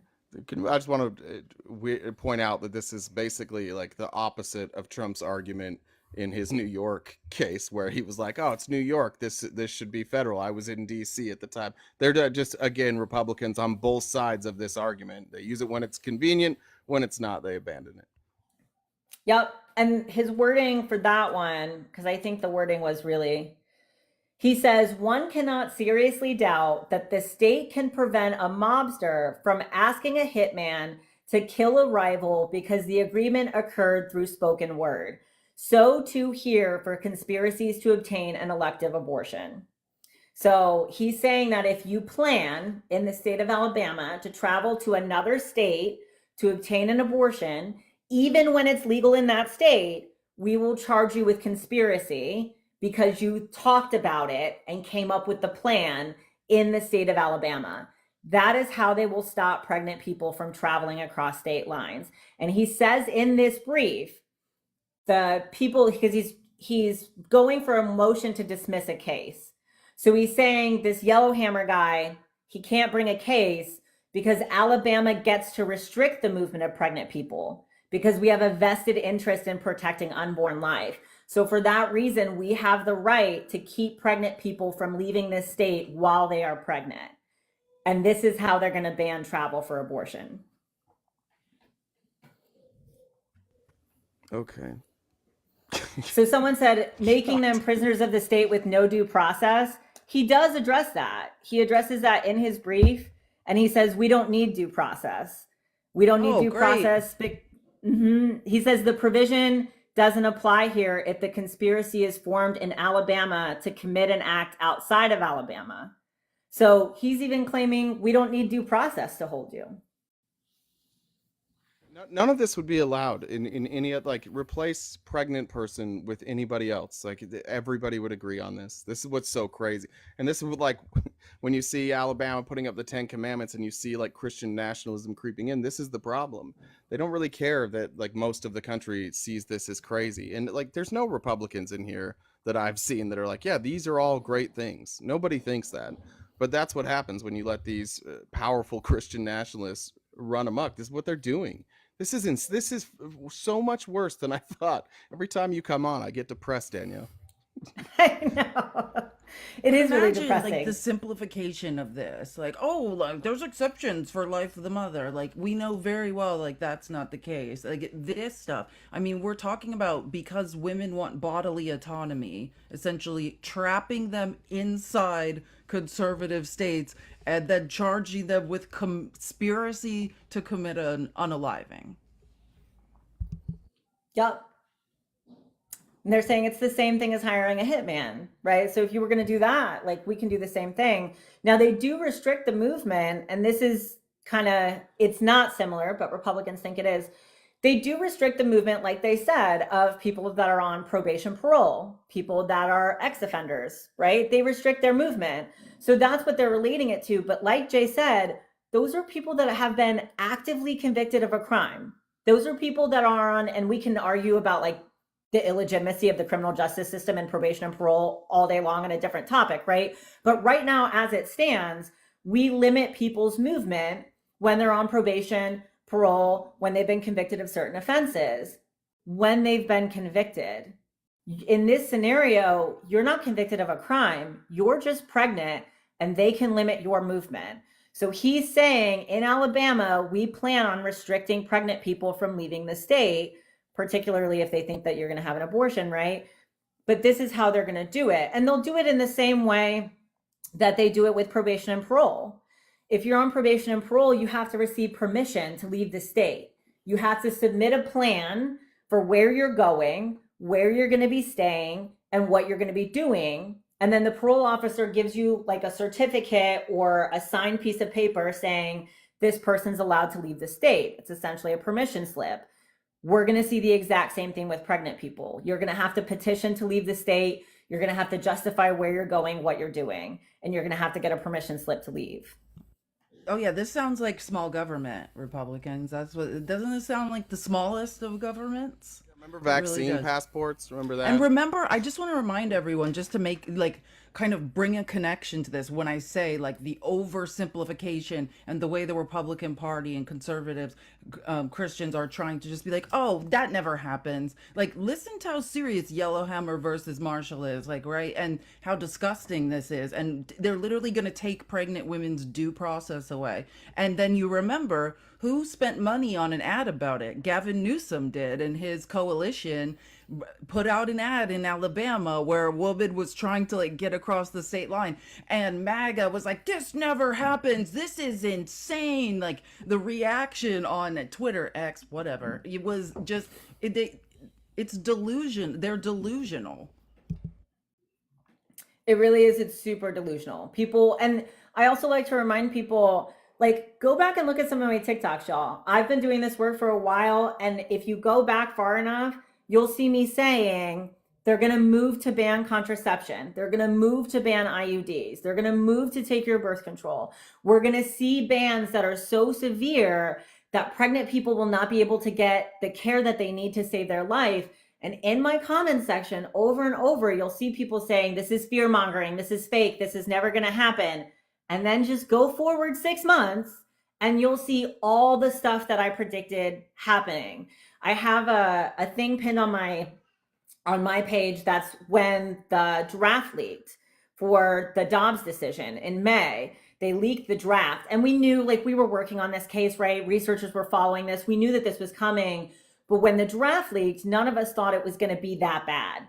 And in that, I say, when they overturn Roe, because they will, based on this draft and based on all the information and research that we have, they will overturn Roe. And I said, when they overturn Roe, this is what's going to happen.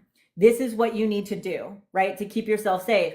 And over, people were like, that's never going to happen. They're never going to overturn Roe. We do this stuff for a living. Those of us that do this research, we do this for a living. Our job is to track. We look at trends. We look at what's happened in history. History doesn't repeat itself, but it sure does rhyme, right? So when you got to that point where you're like, oh shit, they're going to overturn this, what were some of the things that you had seen like leading up that you're like, okay, yeah, this now solidifies that this is what they're doing? So just so you know, we all got on a call, like several of us researchers got on a call, and we were all like, we're fucked, right? And I was like, oh, we're fucked. We're fucked. We're so fucked. And we're like, cool. Let's just move forward with that. Awesome. So we all knew, right? The Hobby Lobby case was one. Alito the leaker allegedly leaked that one. You said the Hobby Lobby case? That was the one where the ruling to see if they had to provide birth control with their health insurance, right? Okay. Yeah. So we saw kind of a lot of stuff leading up to this. So we saw the SB 8 come forward in Texas, right? Which is where you could start suing people. But we also saw they had been trying this for years, right? The Dobbs case that came out of Mississippi, again, they were throwing spaghetti at the wall to see what stuck. So there were a lot of abortion bans coming down. You can say shit here. It's fine. They were throwing shit at the wall to see what stuck.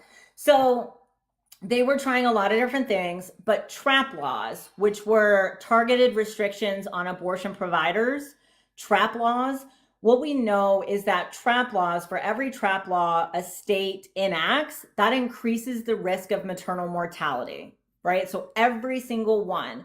We started to see more and more states enact trap laws, and we started to see this really coordinated effort start to happen, right? Like the Heritage Foundation got a lot of funding, got super involved. So when we started to see a coordinated effort and we started to see them saying, we're just going to keep trial and erroring things to see what sticks in the Supreme Court, once the Supreme Court accepted the Dobbs case, I think we all knew that we were in really, really big trouble, because that was the first time they like really accepted a case that could truly threaten Roe. But when you start seeing all these trap laws start to amp up, 24-hour waiting period in order to have an abortion. You have to get an ultrasound before you can have an abortion. You have to tell people all of this abortion misinformation. We started to see laws lax in terms of abortion picketers outside of clinics and stuff like that. They were allowed to do more and more.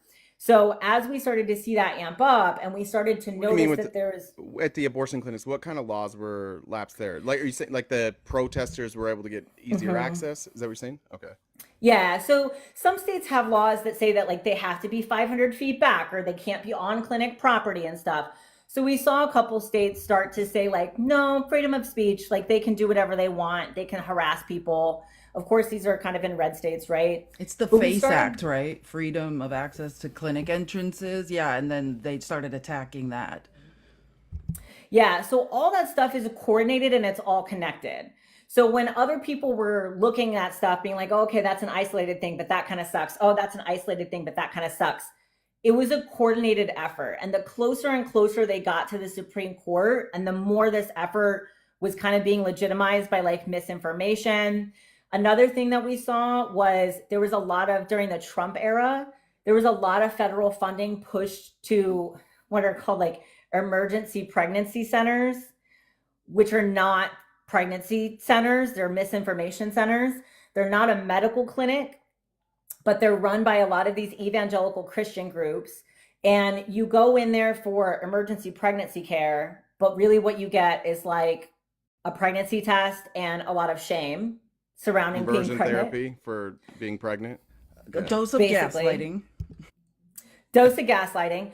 So we saw a ton of funding go to them. Whenever you start to see funding being funneled into those centers, it's being taken away from other places.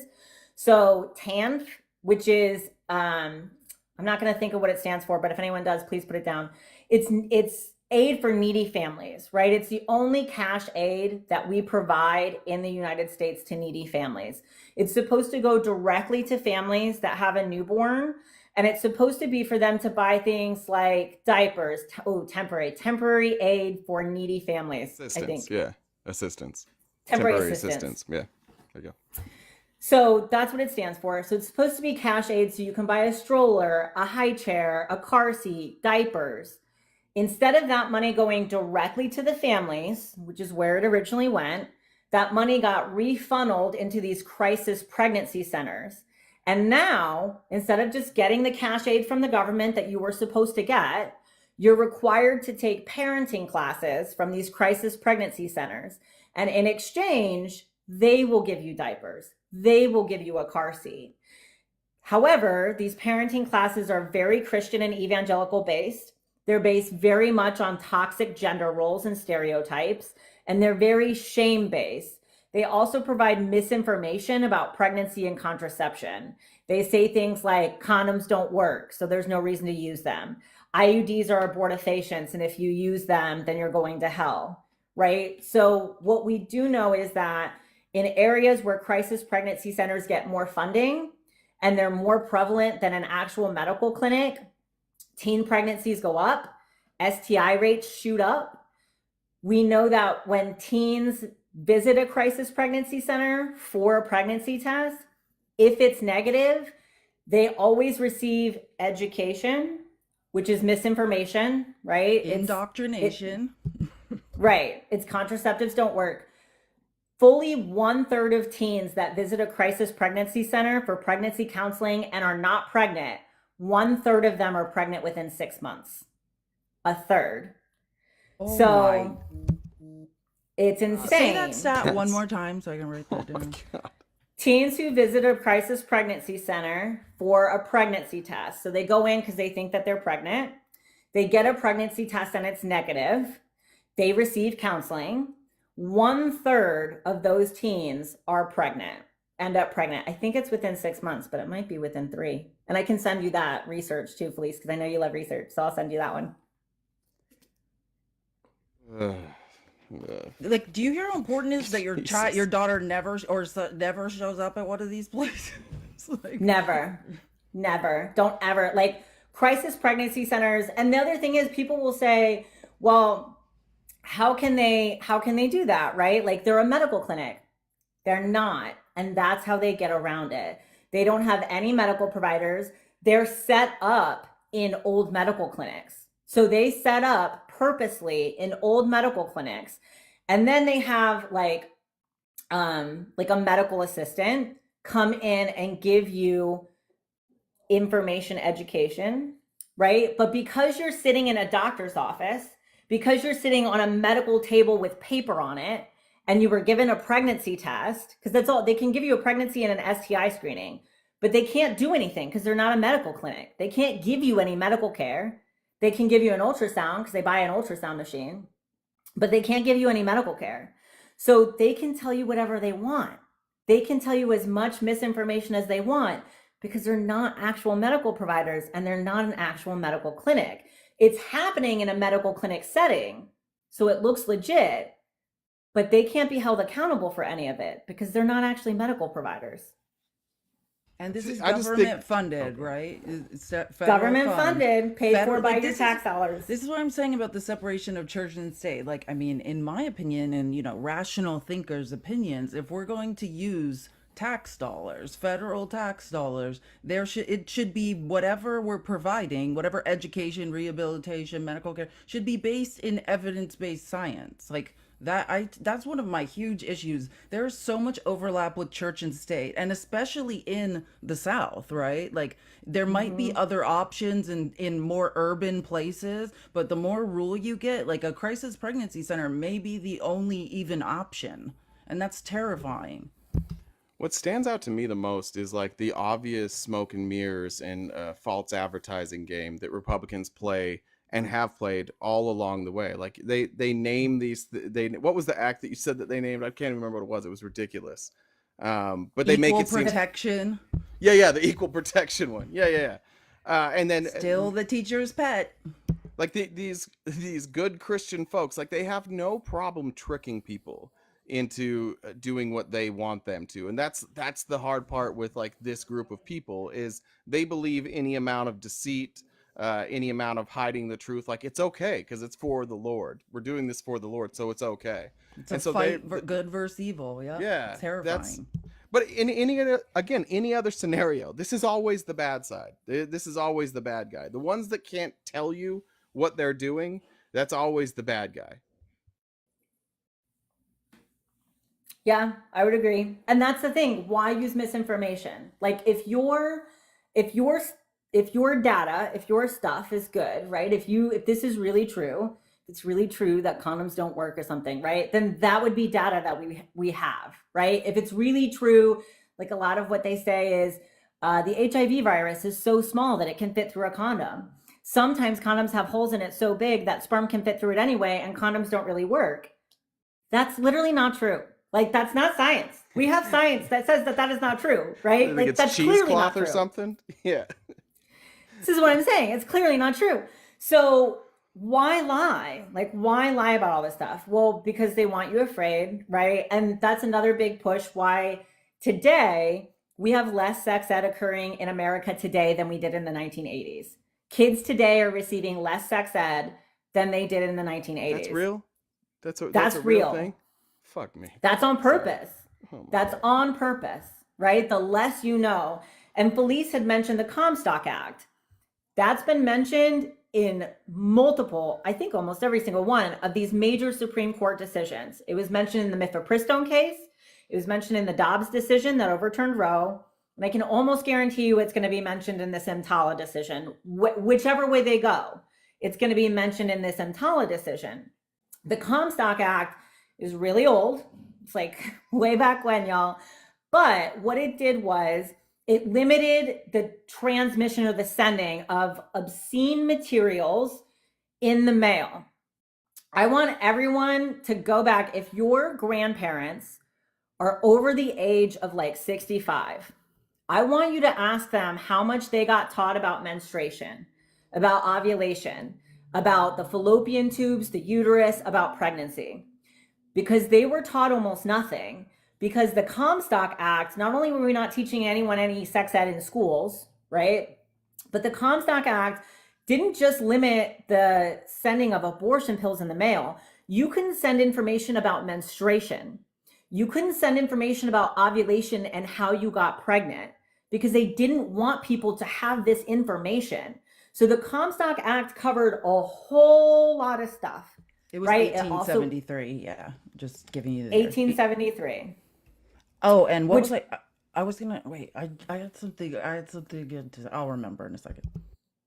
So 1873. That was right around. Remember, 1847 is when the AMA came into play. Why do we want the Comstock Act? Because if I'm the doctor, I want control of all of that information. So as a doctor, you can only get information about fertility, about pregnancy, about preventing pregnancy. Women didn't even have information about how their bodies worked, just generally, right? This is what the Comstock Act is. So if we reenact the Comstock Act, you're not only not going to get abortion pills in the mail, you're not going to get birth control in the mail. You're not going to get pills in the mail. You're not going to be able to order condoms. There's websites now where you can order like latex-free condoms, hypoallergenic condoms. You can order them in different sites. None of that is going to be happening anymore. Flavored ones. Flavored. Like yeah. And Which I are was for doing external use only. It's funny that you say this because like this goes along and it might provide a little comic relief. We did a little segment on we need to talk to our parents about sex because of exactly what you're saying. There's a huge outbreak in the older population of STIs because they think that condoms are just to prevent pregnancy. That's no longer an issue with them. They never received sex, like exactly like you're saying. And I don't have the article in front of me, but it's like they received no sex education, period. They have no idea. So they're just now syphilis is back. Yeah. So that's an interesting thing to look at as well. Genes too, also flared genes. They're both back this year. Hate both, honestly. So don't like either. But we're also seeing a major rise in syphilis in pregnant people as well, because we used to catch this early at early appointments, right? We used to catch this at prenatal appointments. So one of the things that they test for pretty quickly is if you have any STIs, right? And we don't want you to go very further along, very far in pregnancy before we treat you for them, right? Because that could have serious impacts on the fetus. Syphilis is one of them that can really have some serious impacts on the fetus. Well, now people are getting prenatal care later and later. And in this area, in Florida, and in many places in Alabama, many places in Idaho, because providers are leaving, and like Felice said, we're having these massive maternal health deserts. A maternal health desert means you don't have an OBGYN or a hospital that has the capacity for obstetric care within your county or a certain radius, right? So if you live 45 minutes away from the nearest hospital with obstetric care, you might live in a maternal health desert. Contraception deserts are another thing, right? It's a totally separate thing. But if you live in these deserts, you might not be able to get preventative care. Also, you might not be able to get cancer screenings. You might not be able to get pap smears, mammograms, STI screenings. Your appointment that you used to be able to get with your OBGYN may be 9 months out now because she has to see so many patients. Well, another thing that we're seeing is a lot of doctors in areas with a high need or areas that have a maternal health desert, they're not seeing pregnant patients until after that 12-week mark, because you do have a high likelihood of miscarrying within the first 12 weeks, right? So they're not seeing pregnant patients until after the 12-week mark because they just don't have the capacity. If you're a high-risk pregnancy, that's a problem. If you're someone that has pregnancy complications, that's a problem. And we usually catch syphilis, right? We usually catch syphilis early in those screening timeframes. We're not catching it anymore. So there's a lot of people that are going later in pregnancy with the syphilis diagnosis and it's not being caught early on. Or we have people delivering with active syphilis and it's not being caught. The reason it's not being caught is because we can't screen people like we used to. What are the effects on the mother and the child if like a syphilis diagnosis, if nobody ever figures and they carry throughout their pregnancy? What are some of the things that can happen? Give me a second because I'm going to mix it up with the other one. Okay. And then while you're looking that up, I do have people waiting to ask questions. I don't know if you wanted to, if there's more stuff, if you want to open up to questions, whenever you're ready, let me know. I'm sure there'll be a line. Yeah, we can definitely open up to questions. So early fetal loss, so losing the pregnancy, right? Stillbirth, you have a higher risk of low birth weight and premature birth. It can cause congenital defects in the development, multiple different congenital defects in the development of the fetus, right? And you can also transmit it, right? That's the other thing, is you can transmit it. So again, we used to catch this stuff really early in pregnancy and we used to treat it. Usually you would test people at two different points during pregnancy, right? But we're just not catching this stuff anymore. And we're starting to see higher rates of it and higher rates of people giving birth with an active syphilis infection. Now, one of the positive things is that syphilis is covered by a lot of antibiotics. So sometimes what we do see in the public, we don't see right now in the US, we don't see what we call tertiary syphilis, which is like a third stage syphilis. The reason we almost never see that is because even if someone doesn't get diagnosed with syphilis, they're probably going to take an antibiotic at some point that's going to cover it. So we usually don't see like high stage syphilis.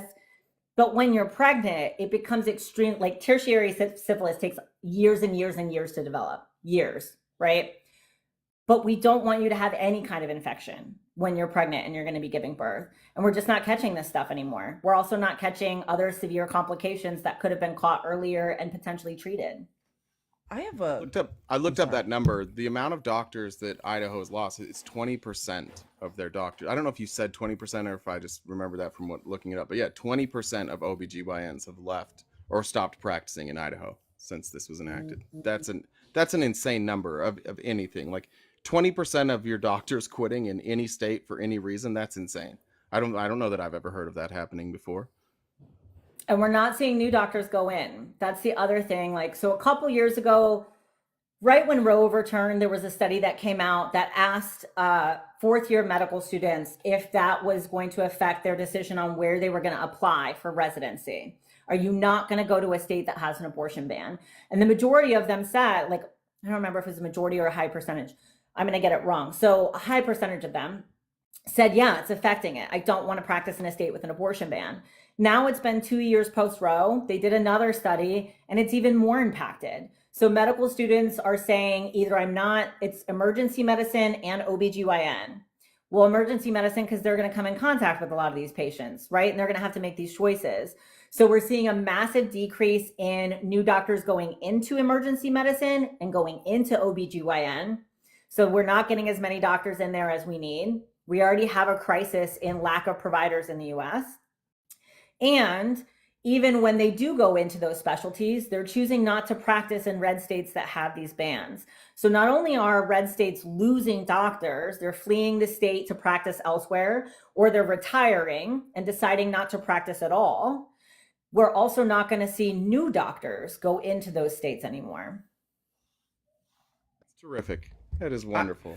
And I have one more.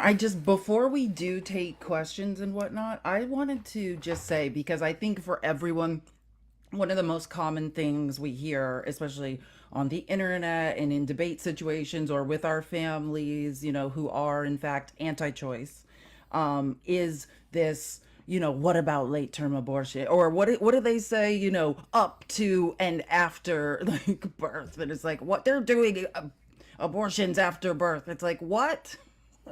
Say what? So what would be, what is the best course, what is the rebuttal or the answer to that? So it's just not happening. Like, it's just not true, right? That's just not true. Late term abortion is a made up phrase. It's a made up word from the anti-choice movement. It really is. It's not a thing. So people often, the thing that I usually say to people, because they'll say like, well, what do I say to family members when they're like, oh, but someone said to me the other day, well, the fetus has brain waves. Okay. And right. So, well, I can see electrical activity in a heartbeat. Like, you can't see a heartbeat at 6 weeks. That's not what's happening. But like, depending on where you want to go in the gestational thing, right? And because it's about bodily autonomy, right? This is about bodily autonomy. In no other case is someone else allowed to use your body to keep their body alive. You have bodily autonomy. So then people often say, well, there has to be a limit, right? There's got to be 24 weeks. 24 weeks, and then that fetus has bodily autonomy, right? At ish, it's got a good chance, right? 24 weeks is the viability point. If you're born at 24 weeks, there is no guarantee of life, right? You still have a high mortality rate, but 24 weeks is the viability point, because that's the point where like the lungs are developed and the baby can take a breath and all this stuff, right?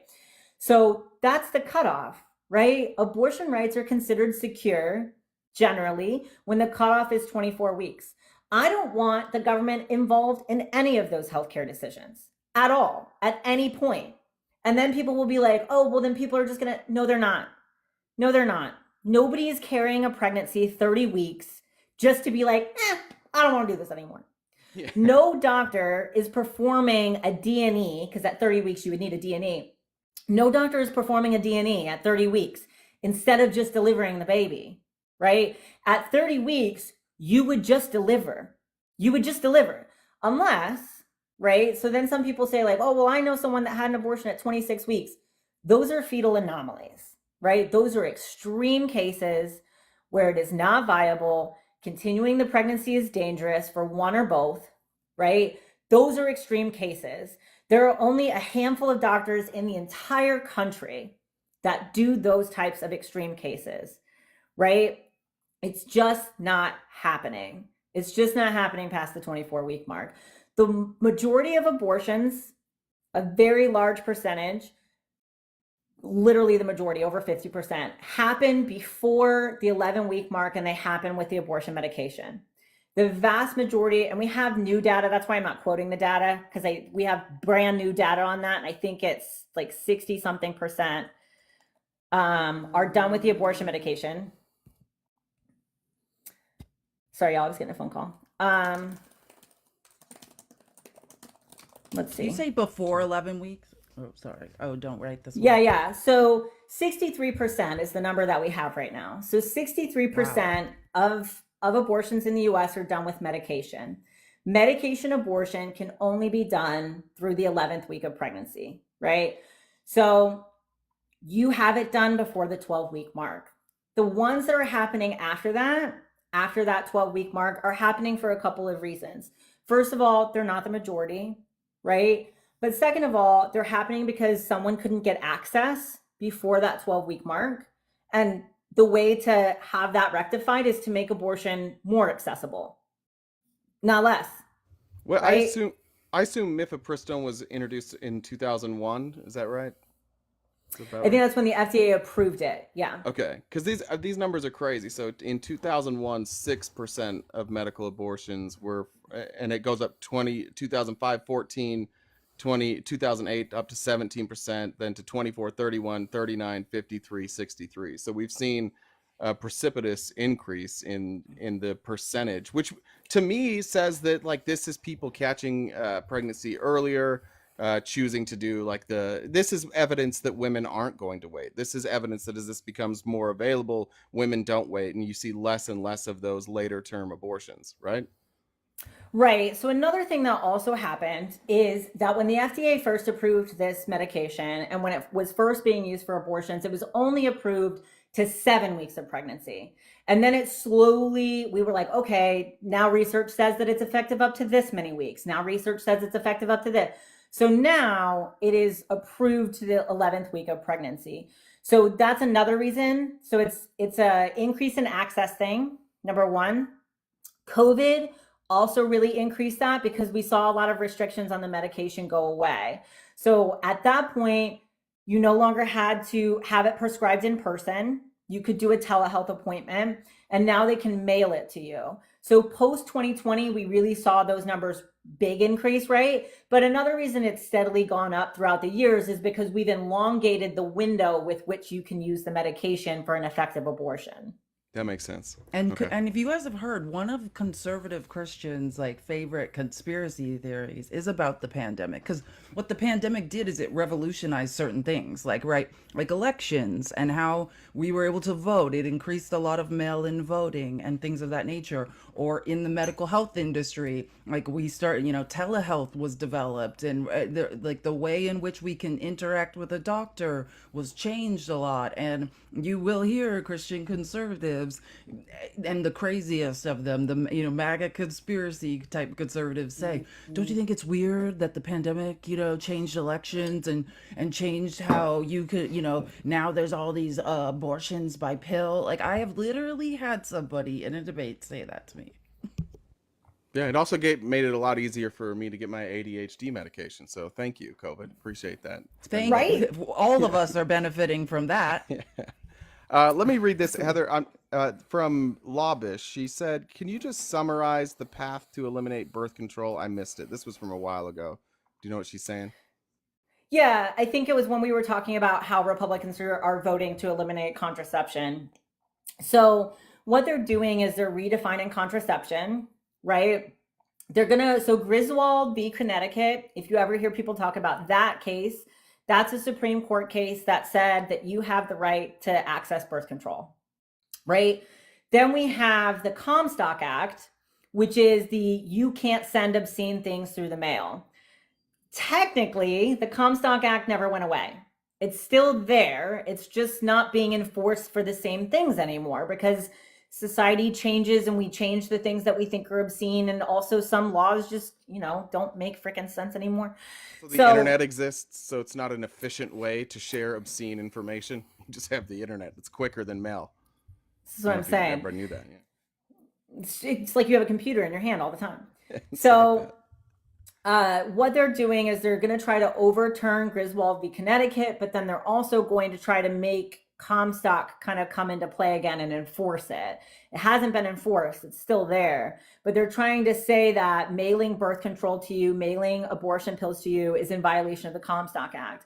And another thing that they're doing is they're chipping away at contraceptive access, number one, through that, right? But then they're also redefining a whole bunch of contraception as abortifacients. which they're not. Again, let's just be clear, they're not. They're not, because an abortion is done to end a pregnancy. Conception, which is a religious word anyway, right? But fertilization, they're going to say conception, but fertilization is not pregnancy, right? So the egg, sperm, they meet in the fallopian tube. You are not pregnant. You have a fertilized egg. You are not pregnant. Then it travels down to the uterus and it implants. Now you are pregnant. Anything that prevents implantation is not an abortifacient because you are not pregnant. You're not pregnant until implantation. But they're redefining anything that prevents implantation as an abortifacient. So in that way, they're going to try to make birth control illegal. They'll make the IUD illegal. They'll make certain birth control pills like this, like the O pill or the mini pill, that might become illegal. So this is sort of a way of redefining what contraception is and then making it illegal by calling it an abortifacient. By that definition, wouldn't masturbating be an abortifacient? Wouldn't that, like, but if we're not talking about implantation, that's still a process that has to happen, and it Well, the should, Mormon in their Church mind, sees should it as a lead to one, pregnancy, right? Don't they? Doesn't What'd you the say? Mormon Church, isn't the Mormon Church sees it as one? That's why Well, you yeah, have it's to just confess to it as a sin. That's true. That's true. I mean, I guess if there's no fertilized egg, right? Because that's what they're so concerned about. And by the way, like they made IVF in Alabama, they ruled that IVF, like embryos that are fertilized in IVF are full people, right? And they claim this is one of those things where it's like, don't listen to what they're saying, look at what they're doing. The Republicans came out after the Alabama ruling and said, we fully support IVF. We fully support IVF. Like the Alabama court isn't saying that IVF should be illegal. Except about 2 weeks ago, Idaho came out with their new Republican platform. And one of their pieces of their platform is that IVF should be illegal. We think IVF is murder, is what they said. So now Idaho is the first state that is officially saying IVF is murder and we should make it illegal. But just you wait, because Texas is going to follow suit. Alabama will probably follow right behind, right? So they said that they would never do that. Now they're doing it. They said that they would never go after contraception. Now they're doing it. Now, someone said, how are they going to force people to remove IUDs? I don't imagine that they are. I don't imagine that they're going to force anyone to have their IUD removed. You just won't be able to get it renewed. You just won't be able to get a new one in that state. Yeah, it'll go to the free market. Copperfit will step in and they'll start making.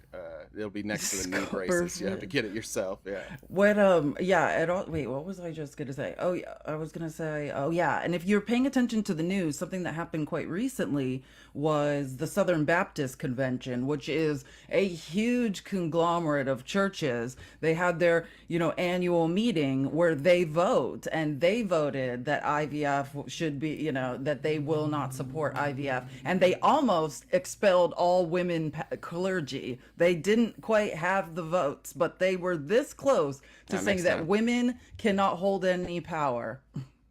Next time. Let me start bringing up guests. I just want to let everybody know that's waiting. Please understand, a lot of people are going to have questions and comments for Danielle. Try and keep it to questions. I know that people have a lot of experiences and stories to tell, and I wish we had all the time in the world to hear everybody's story, but the truth is we've got about an hour left. And so try and be as succinct as possible so we can get the information out there. And then maybe you guys could get together and host a live to tell stories. I'll come watch, but let's just try and keep it to that if we could. Keep tapping the screen, guys, and I'm going to go to the restroom just really quick. Lynn's been waiting the longest. Our friend Lynn. Hopefully she's still here. Hey, Lynn. Hi, can you hear me? Yeah. We can. Perfect. Hi, Danielle. Thank you so much for hosting this live today. This is so valuable. I had a couple things that I wanted to just add on to the things that you said. You said so much great stuff. Hold on, I made some notes so I didn't forget because I've been in the box for a minute. Let's see, hold on.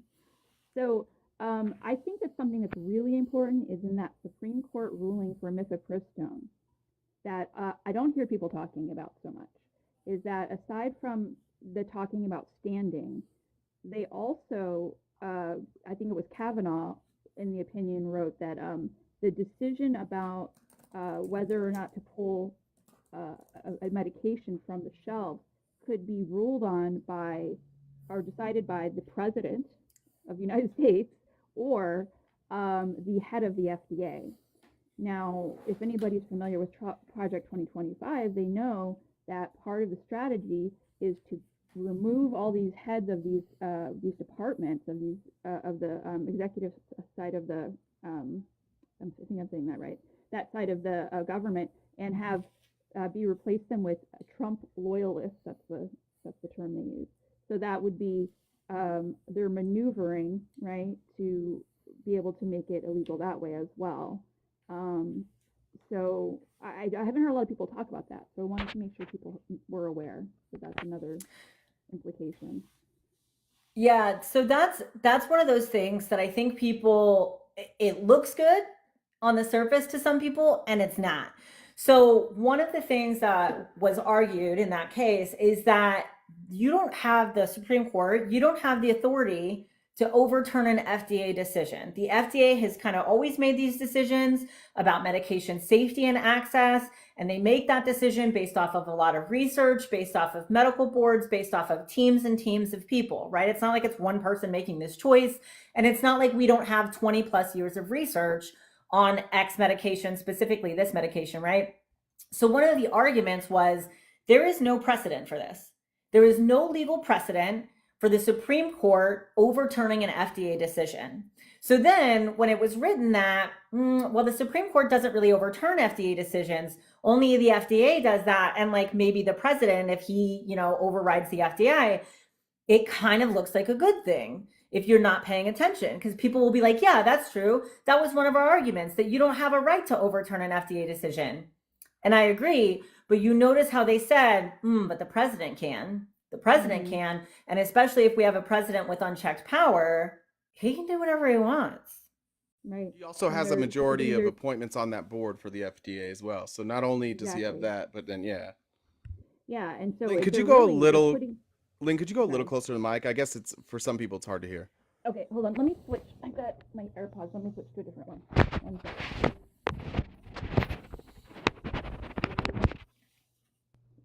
Okay, hang in there for a second. We're at 400K. Great job, guys. Keep tapping the screen. Just remember, What do you call? Oh, go ahead. What do you call a chicken at a house party? This one's tough.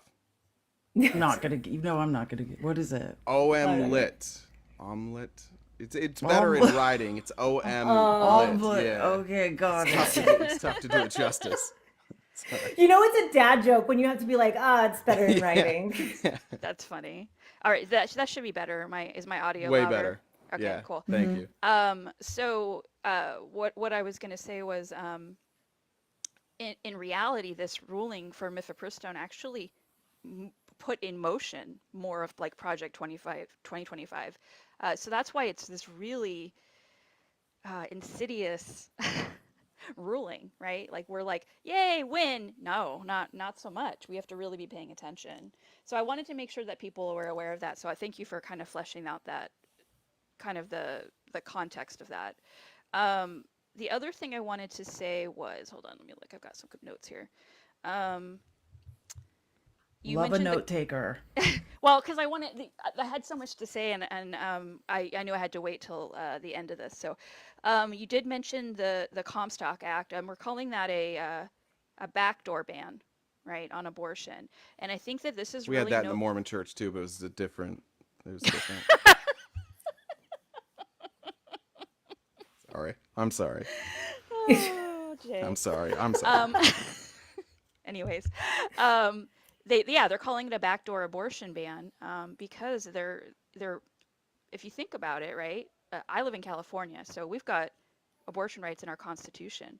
Well, if it could still impact any pro-choice state with using this law because it's a federal thing.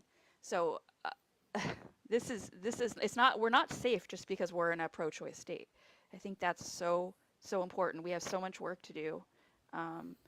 And like for me, and I've mentioned this before, my daughter's 5 years old. Her dad and I are talking about how can we protect her? And we're like, can we buy the abortion pill now and like stock it? like just have it.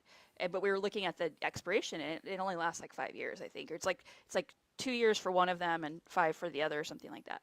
So it's not really going to work, unfortunately. But we're definitely racking our brains trying to think of ways to protect our child down the road, because we don't know if we can't get Biden reelected. I think I just see a very dark future ahead. So, um, So I'll say this unofficially, right? Most medication, I am not giving you medical advice right now. I am making a general statement about medication. Officially, that is correct. One of them lasts for 5 years, one of them lasts for about 2 years. The majority of medication does not expire. It just gets slightly less effective as the years go on, right? So like pain medication, if we give you pain medication, there's usually an expiration on the bottle and it says like, don't take it past this time. It's not generally going to expire, and it's not generally going to be unsafe. It's just going to lose its effectiveness over time. And the expiration date that we have is sort of based on research and when that medication starts to lose its effectiveness. I am not telling you to take expired medication.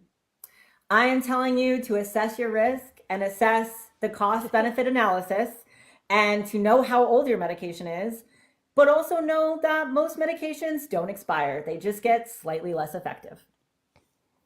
We I call really this appreciate fun that. facts with Danielle. It's not Yeah, medical Fun advice. facts. maybe don't fuck around and find out with birth control when it comes to that, right? Like when it comes to the pill, Right. that's not one to play with, right? But in other cases, right, if you've got a headache or something, like generally medications don't expire. That it's, I really appreciate that you saying that. That's really helpful.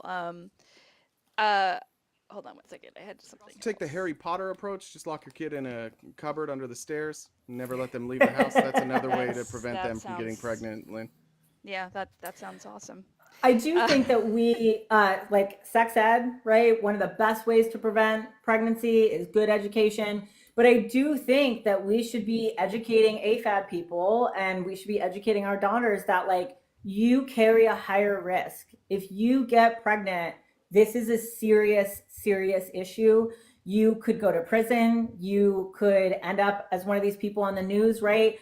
And unfortunately, this is especially important when we're talking about marginalized populations. The people that we see getting arrested the most for poor outcomes from pregnancy due to miscarriage. There was the case where the woman got hit with a pew pew, and someone did that to her, and she lost the baby, and she got charged with manslaughter because Right. Marsha Johnson, I believe is the name, if y'all want to look that up. But that was a Black woman, right? So the people that are going to be prosecuted for this, unfortunately, are usually the people that are from marginalized communities. But really educating our children that like men do not carry the consequences for this, so they're not going to care as much. But Right. you do, and you need to protect yourself. Yep, 100%. Totally agree.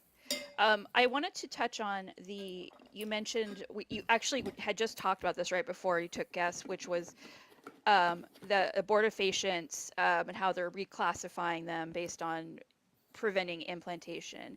I actually think this is a really good way to get to to anti-choicers, in the sense that one of the first things I'll say to them is, okay, so you think that after, at the point of fertilization, if we unalive the fertilized egg, then it's murder, right? That's what they'll say. And what I always say, I start out by saying, so do you think that women who have IUDs are murderers? Because, and then they'll go, what, like they think that's absurd, right? And I'll say, because it can prevent implantation. That's one of its mechanisms. And any hormonal birth control can do that. And actually the copper one can too, because it can cause like low-level inflammation in the uterus. So it helps make it inhospitable. So again, I will tell them that, and a lot of people are just kind of stunned by that. And it really pokes a hole in their whole, like, it really shows them that they don't see a fertilized egg as a human being, as a full-fledged born person, right? I think that, so I just want to, that's kind of advice for anyone in the audience who's talking to people about this, that it goes to a level of absurdity. There was a woman I talked to recently on live. She couldn't comprehend what I was saying. Like it was so absurd. She's like, "That's birth control," and I was like, "I know." But you said if I kill a fertilized egg, then it's murder, right? She just couldn't process it. Um, so just keep that in mind. I want people to maybe use that as a technique to kind of break through, um, and help them understand why they're trying to um, go after birth control, or what they're saying the reason is. I have my own theories about why they're really going after it, but they'll say it's because you're preventing a fertilized egg from implanting. Which then I go, okay, well, what about anything a woman might do to her health that might affect a fertilized egg? What if she's drinking alcohol? What if she's smoking MJ? What if she's, and she's not pregnant, right? She's sexually active, and these things might affect her health and her ability to conceive. Or I mean, not to conceive, but to implant. And so again, what level of absurdity are we going to go to? I mean, the fact that they want to limit women and their ability to travel interstate to go get abortions, I mean, that should show you how serious this is, and that these things that I'm saying are not as absurd as they like once were. Like people used to say that's never going to happen, and now it's like maybe they're going to start restricting women's access to alcohol. I don't know, of childbearing age. So again, like these are all things that I use as strategies when I'm talking to anti-choicers. Yeah, I like to Thank. remind people that they didn't, sorry, Jay, I like to remind people they didn't make tennis shoes, like athletic tennis shoes for women until like the 1900s or something like that, or the late 1800s. And the reason was because they didn't want women doing sports. They didn't want women doing heavy physical activity because they thought it would affect their fertility and their ability to give birth. Like Oh my God, they I did not know literally that. didn't make tennis shoes for women. Like this is how legit this can get. Ugh, I didn't even know that. That's I didn't wow. either. Thank you, Lynn. That's we got to cycle through a little bit. Yes, Thank you. You're absolutely. wonderful. Thank you so much Good for the questions. time. Yeah. Appreciate you. Yep. We got book ER for life. You're you're muted. I don't know if you know that. Jen muted your mic. Send you an invite to unmute there.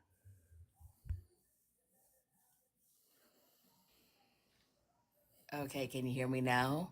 Yes. Jay, Felice, I've got to tell you, I've been on TikTok since 2021. I watch you guys every day, and this is the absolute best live ever I have been on. And Danielle, I'm going to back you and the information that you shared. A number of these issues have, but professionally, I write maternal health grants. And I live in a red state, Arkansas. So we are one Oh, of we those love states you. that have totally, we're one or two. It kind of bounces depending on what the CDC says. But I want to bring two specific points.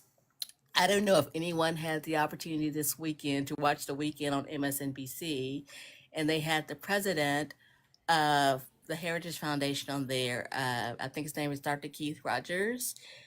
And I was struck by the arrogance of his tone. Not to say that's shocking, but segment, Simone Sanders They talked a little bit about abortion, and the comeback was, we're going to rename the Department of Health and Human Services Department of Life.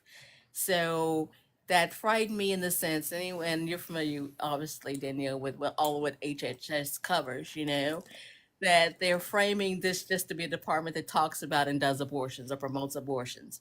That stood out to me.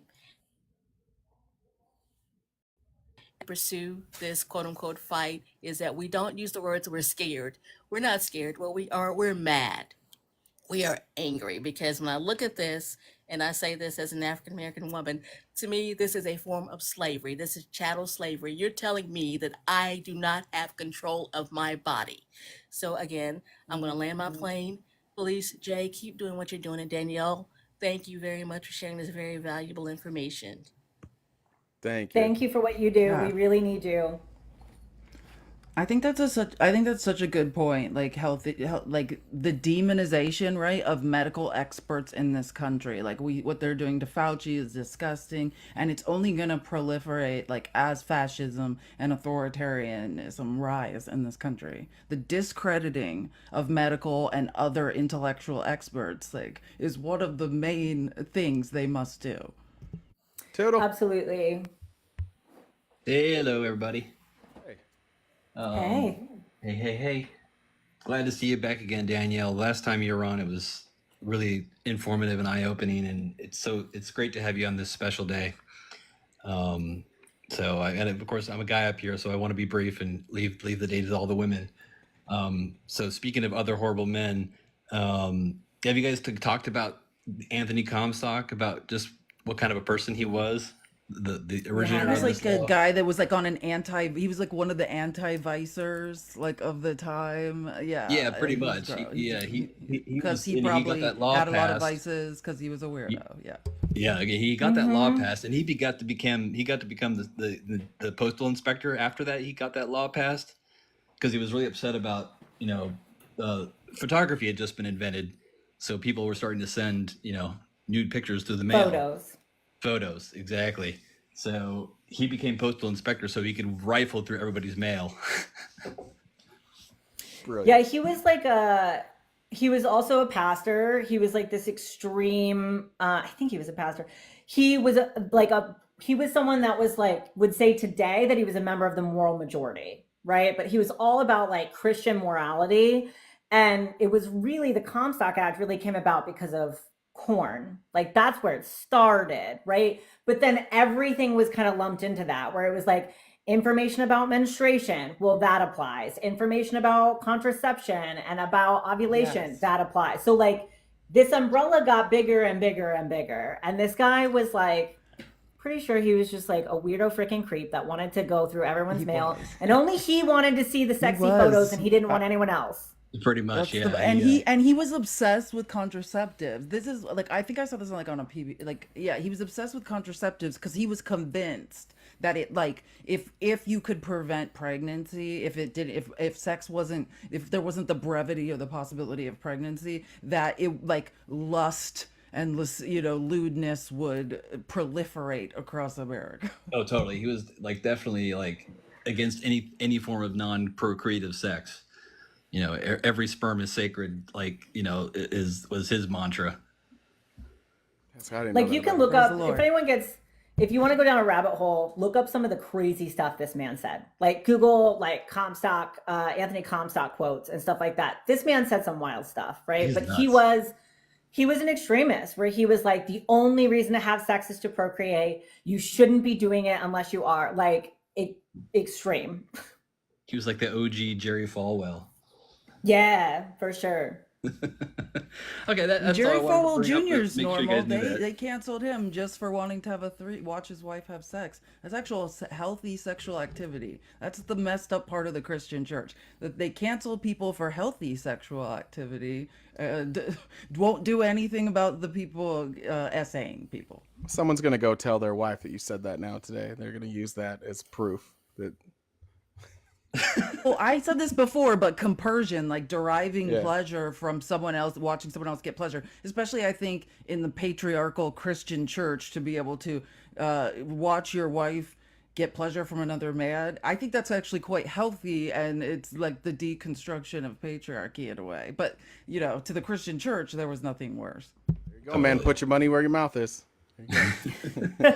Under his eye, everybody. See you later. See ya. Von Bye. Swede, welcome back. This is a real Swedish person. Yeah, Jay didn't know they existed until last Yeah, we Friday. do I exist. thought you guys had all That's come to America. I thought it was just an empty land I out there. came to America and I left America. Smart.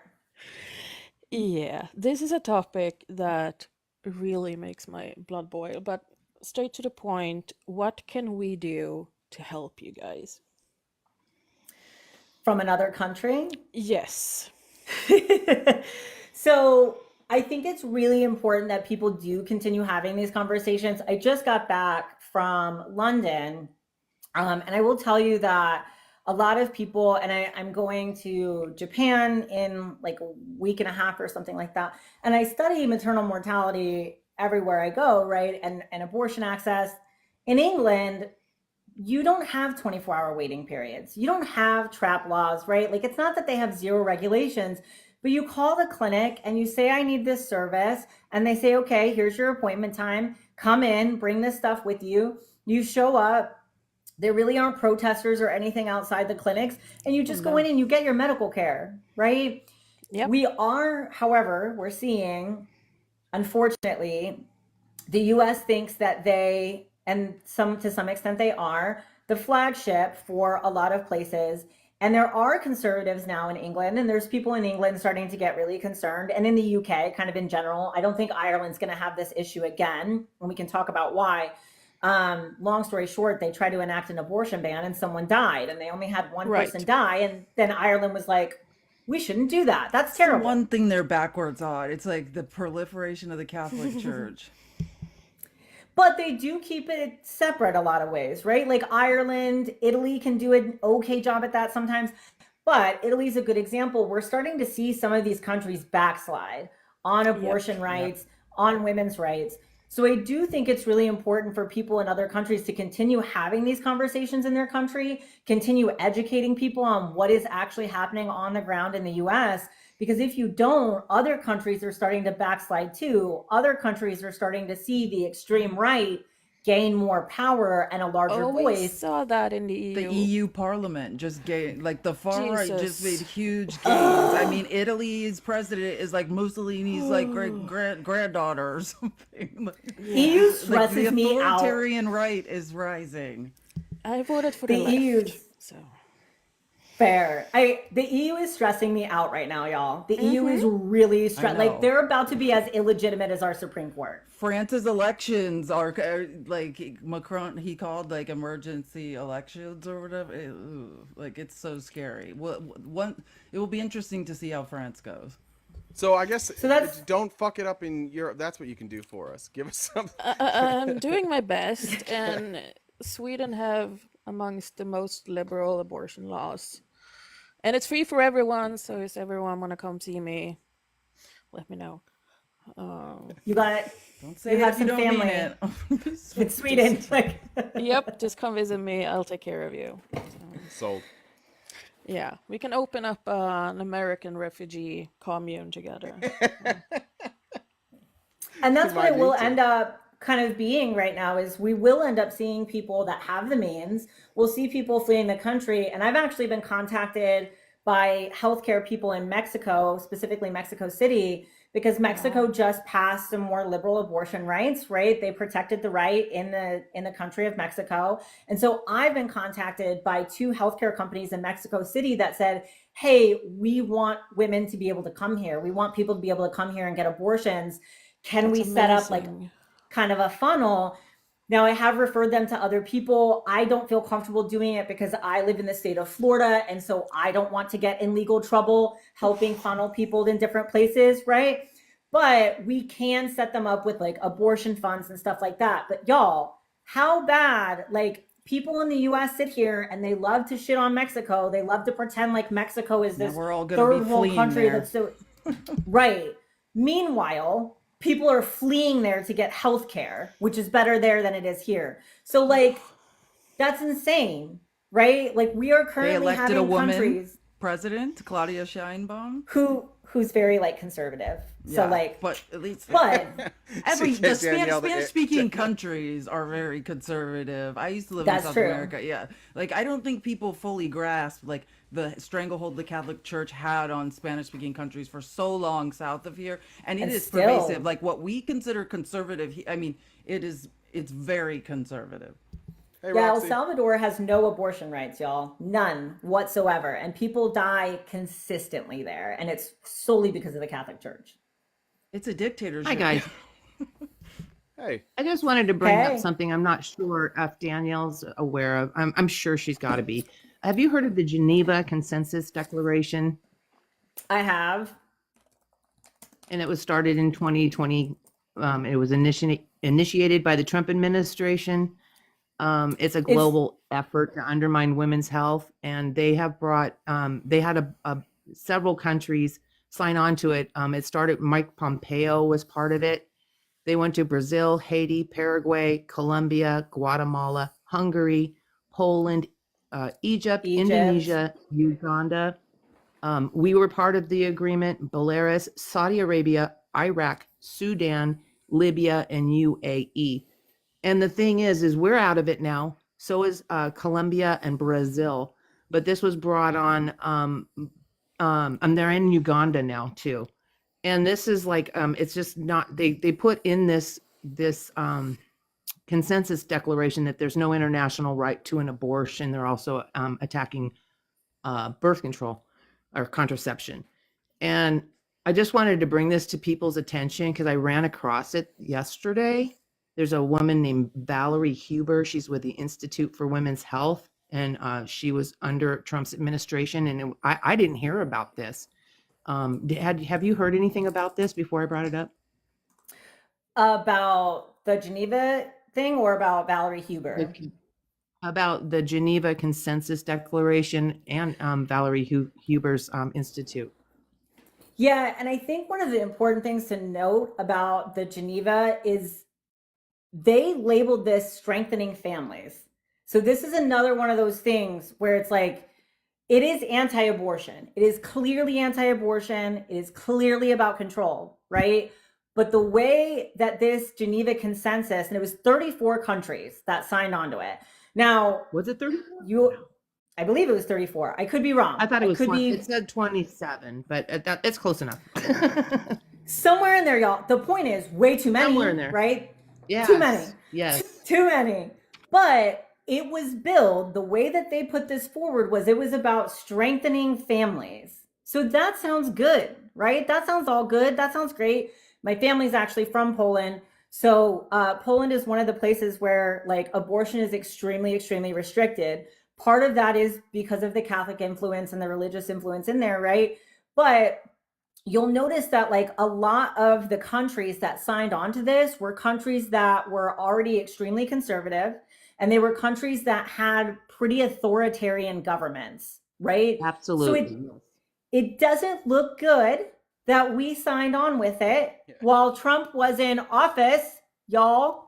But it was billed as strengthening families. So a lot of these countries have high rates of illiteracy, high rates of poverty. Well, when you bill something as like strengthening families, people are going to kind of sign on to it because that looks like a good thing, right? That looks like something that we want. So if you're an uneducated public, right, which is what the US is now trying to do as well, they're trying to like chip away at education. If you're an uneducated public that can't educate yourself or is being fed misinformation, you're going to think that sounds great. You're going to be like, oh, strengthening families. Yeah, I'm all for that, until you realize what it actually is, right? Like then it looks like a terrible thing. And even still, this Valerie Huber is saying that like, this is about life affirming policies. This is about life saving and family strengthening policies. It's not. Just like The other Project thing I wanted to bring 2025. is That's this what is- they say about Project 2025. It's all about strengthening the nuclear family. Just real quick, And that's a couple one people, other. a couple people asked what it was called. It's Geneva Consensus Declaration, and I counted twice. It was it's 34 countries. Hey, Okay, that's 34. not going to Yep, happen I must often, have- I guys. must- Danielle's never wrong. That's not, no, I'm often wrong and I get numbers all mixed up. So like that may not happen again. Well done, well done, Daniel. Don't worry, I do too. But I also want to point out, okay, since Felice brought up Project 2025, I've read it and taken a lot of notes on it, and I have lives on that because there's one other way they're going to come at contraception that people are not paying attention to. So if Trump takes over with Project 2025, they're going to have control of all of our government departments. Another way that they can come at contraception is through the the FDA, by removing approval for contraception. That's another way they're going to come at it. So I just wanted people to be aware of that. Absolutely why we do not let Trump in office, or any Republican at this point that's behind this. And I also want to point out that the Heritage Foundation, Susan B. Anthony Foundation, is behind one of the organizations behind the Heritage Foundation, and is promoting these abortion these anti-abortion laws and throughout the other countries. Here's the things that the Susan B. Anthony organization believes.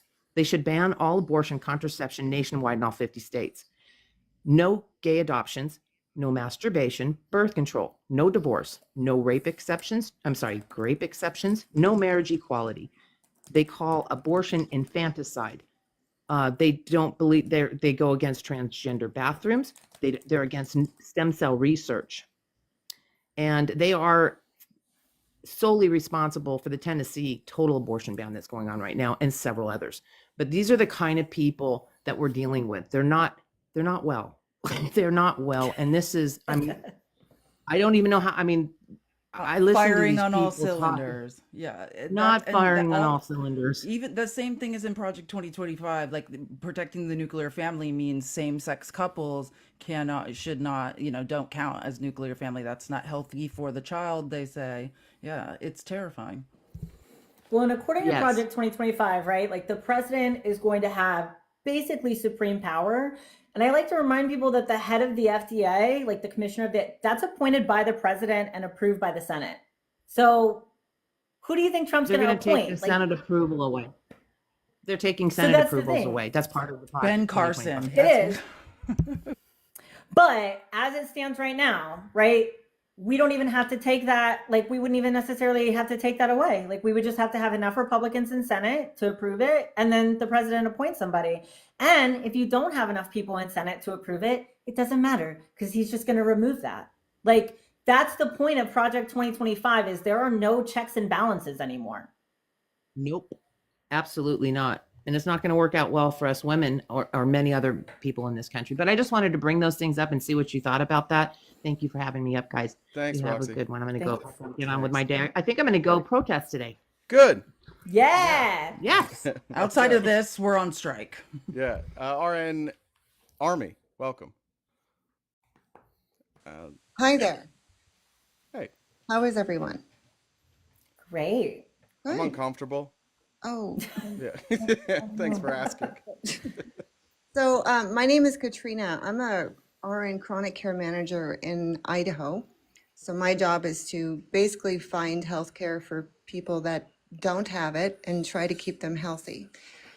I attended a seminar a few weeks ago with the Rural Access Care Association, and there were some staggering statistics that were discussed.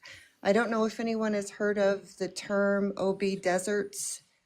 It's being used. Maternal health deserts are also like in research, we sometimes call them maternal health deserts. Those are a little bit more than OBs. They're also like hospitals with the capacity to have obstetric care. But go forth, because I think you're going to talk about them, and I love it.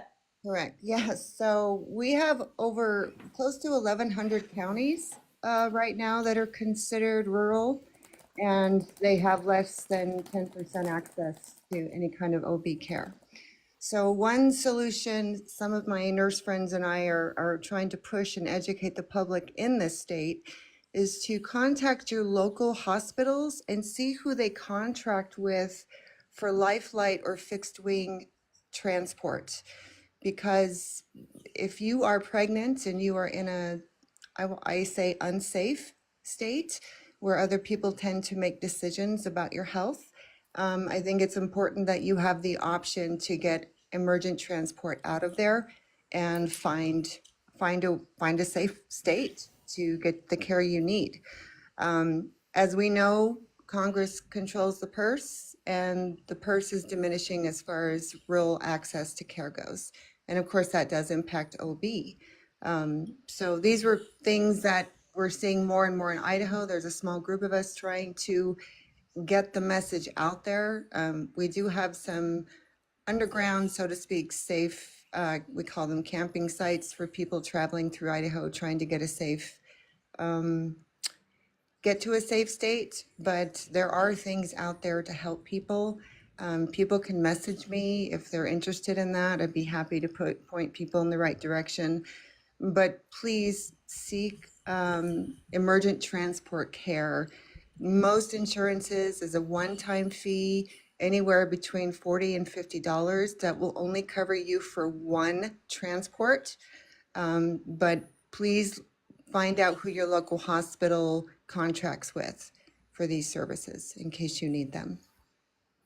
I also have a TikTok video that kind of discusses this. So like you were just saying, there's sometimes your insurance covers it, sometimes they don't, sometimes they cover part of it.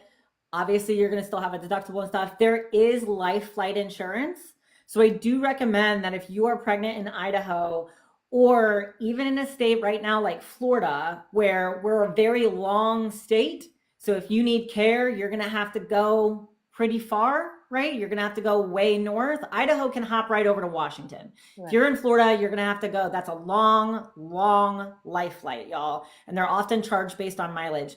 So I recommend that you get additional insurance to help cover that. If you know, like, call your insurance company, call your hospital, check to see who they contract with, because they generally contract with someone for life flight, right? Like it's a contracted company.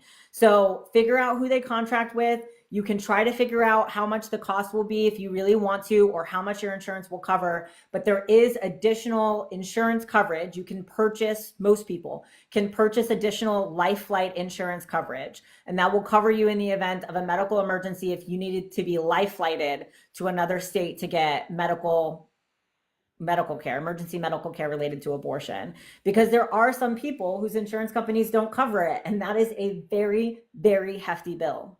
And we're seeing that more and more in local coverage here in the state of Idaho. Where I'm having to be on the phone with patients to find out exactly what's covered. And I'm absolutely shocked at what they're telling our patients they won't cover anymore.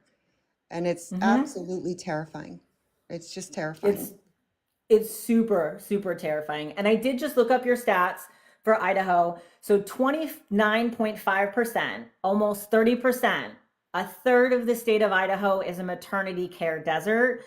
A further 12% has low access. So that's almost half the state. And Idaho now, last I checked, had 210 OBGYNs left for the entire state, because they lost about 20 to 25% And after the ban. I can tell you in the next 60 days, I live in South Central Idaho, and I can tell you I work with these providers. I know 10 left in one particular OB clinic that are leaving in the next 60 days to other states. So 10. over the summer, people are leaving. And we have a population of, 65,000 people where I live. And this one clinic that's been around forever, I don't know what's going to happen. It's just, I'm terrified for our population. I'm terrified for our women. And I want y'all to consider that's any OB care. That is any OB care. That includes cancer screenings. That includes your pap smears. That includes you need to go get birth control. That includes you're having really heavy periods. That includes PCOS, endometriosis, right? You now think about, you work full time. You now cannot take a lunch hour to run to a doctor's appointment really quick, or ask to take like 2 hours off work. If your nearest OB is 2, 3, 4 hour drive away, that is how far you're driving for routine care. If your OB is 3 hours away and you find out you're pregnant, you are driving 3 hours every single time you have to have a prenatal appointment. Right. 3 hours there, 3 hours back. Tell me how you're going to maintain a job, especially when we have now laws coming down saying you don't have to let pregnant people off work for prenatal appointments, right? We have no protection for pregnant people, almost no protection for pregnant people in this country.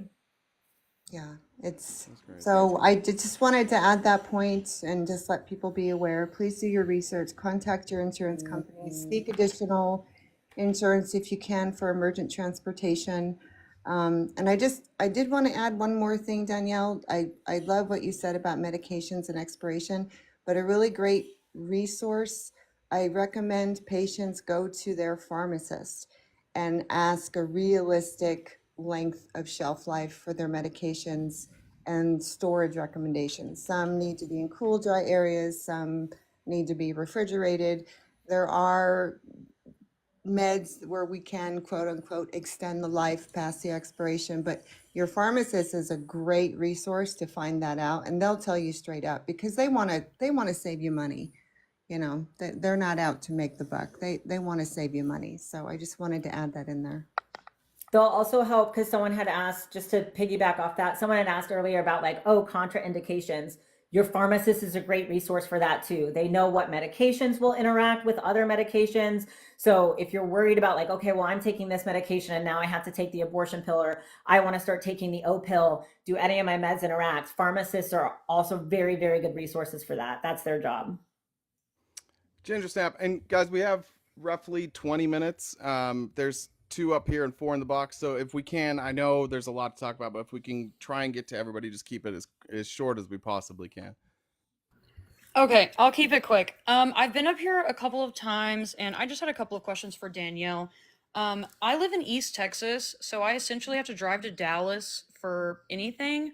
I recently found myself pregnant, which not terrible, right? But I'm having a really hard time finding care. I'm unable to, my PCP dropped me because they don't care for pregnant people. I'm having really horrible morning sickness and I'm unable to get any type of nausea medicine. Is there anything that you could recommend that could help me keep food down? I don't think I've eaten in like 2 weeks. So I can't provide medical advice I've heard online, ginger right? With snap and peppermint and stuff like that. So just like any type of anything would be so helpful. Yeah, so Zofran's going to be your best friend, which is a prescription medication, right? I would call my primary care provider and I would say, I know, and like you can always give this a shot, and if you already have, just tell me to shut up. But you can call them and say, hey, can't get in to see anyone, having a really hard time. We live in a maternity care desert. Use that word if you want to. I'm having a really hard time keeping food down. I'm really nauseous. Can I please have a prescription for Zofran to bridge me? And like bridging is a really good word to use there because most medical providers understand it. I did call them, and they said specifically that they are not allowed to treat pregnant people at all. So I tried to get into an OB. I know it's terrible. I've been seeing them for like 2 years now, but Annoying. it's awful. So I tried to get into just a regular OB, and they said that they would not see me or prescribe me anything until I was 12 weeks. I'm about 10, and I am hungry. I am so hungry, and I am just dying. So you see what I'm saying, y'all? Like this is a prime example. We're not seeing people until 12 weeks. People have hyperemesis before that. Even if you're not hyperemesis, which is like where you throw up everything all the time, it's still really uncomfortable. And then primary care providers are going, we're not going to touch you because what if we prescribe something, right? Zofran is a pretty low risk medication. Like, yeah, there's contraindications, but pretty low risk. We use it in pregnancy often. So you still can't get it.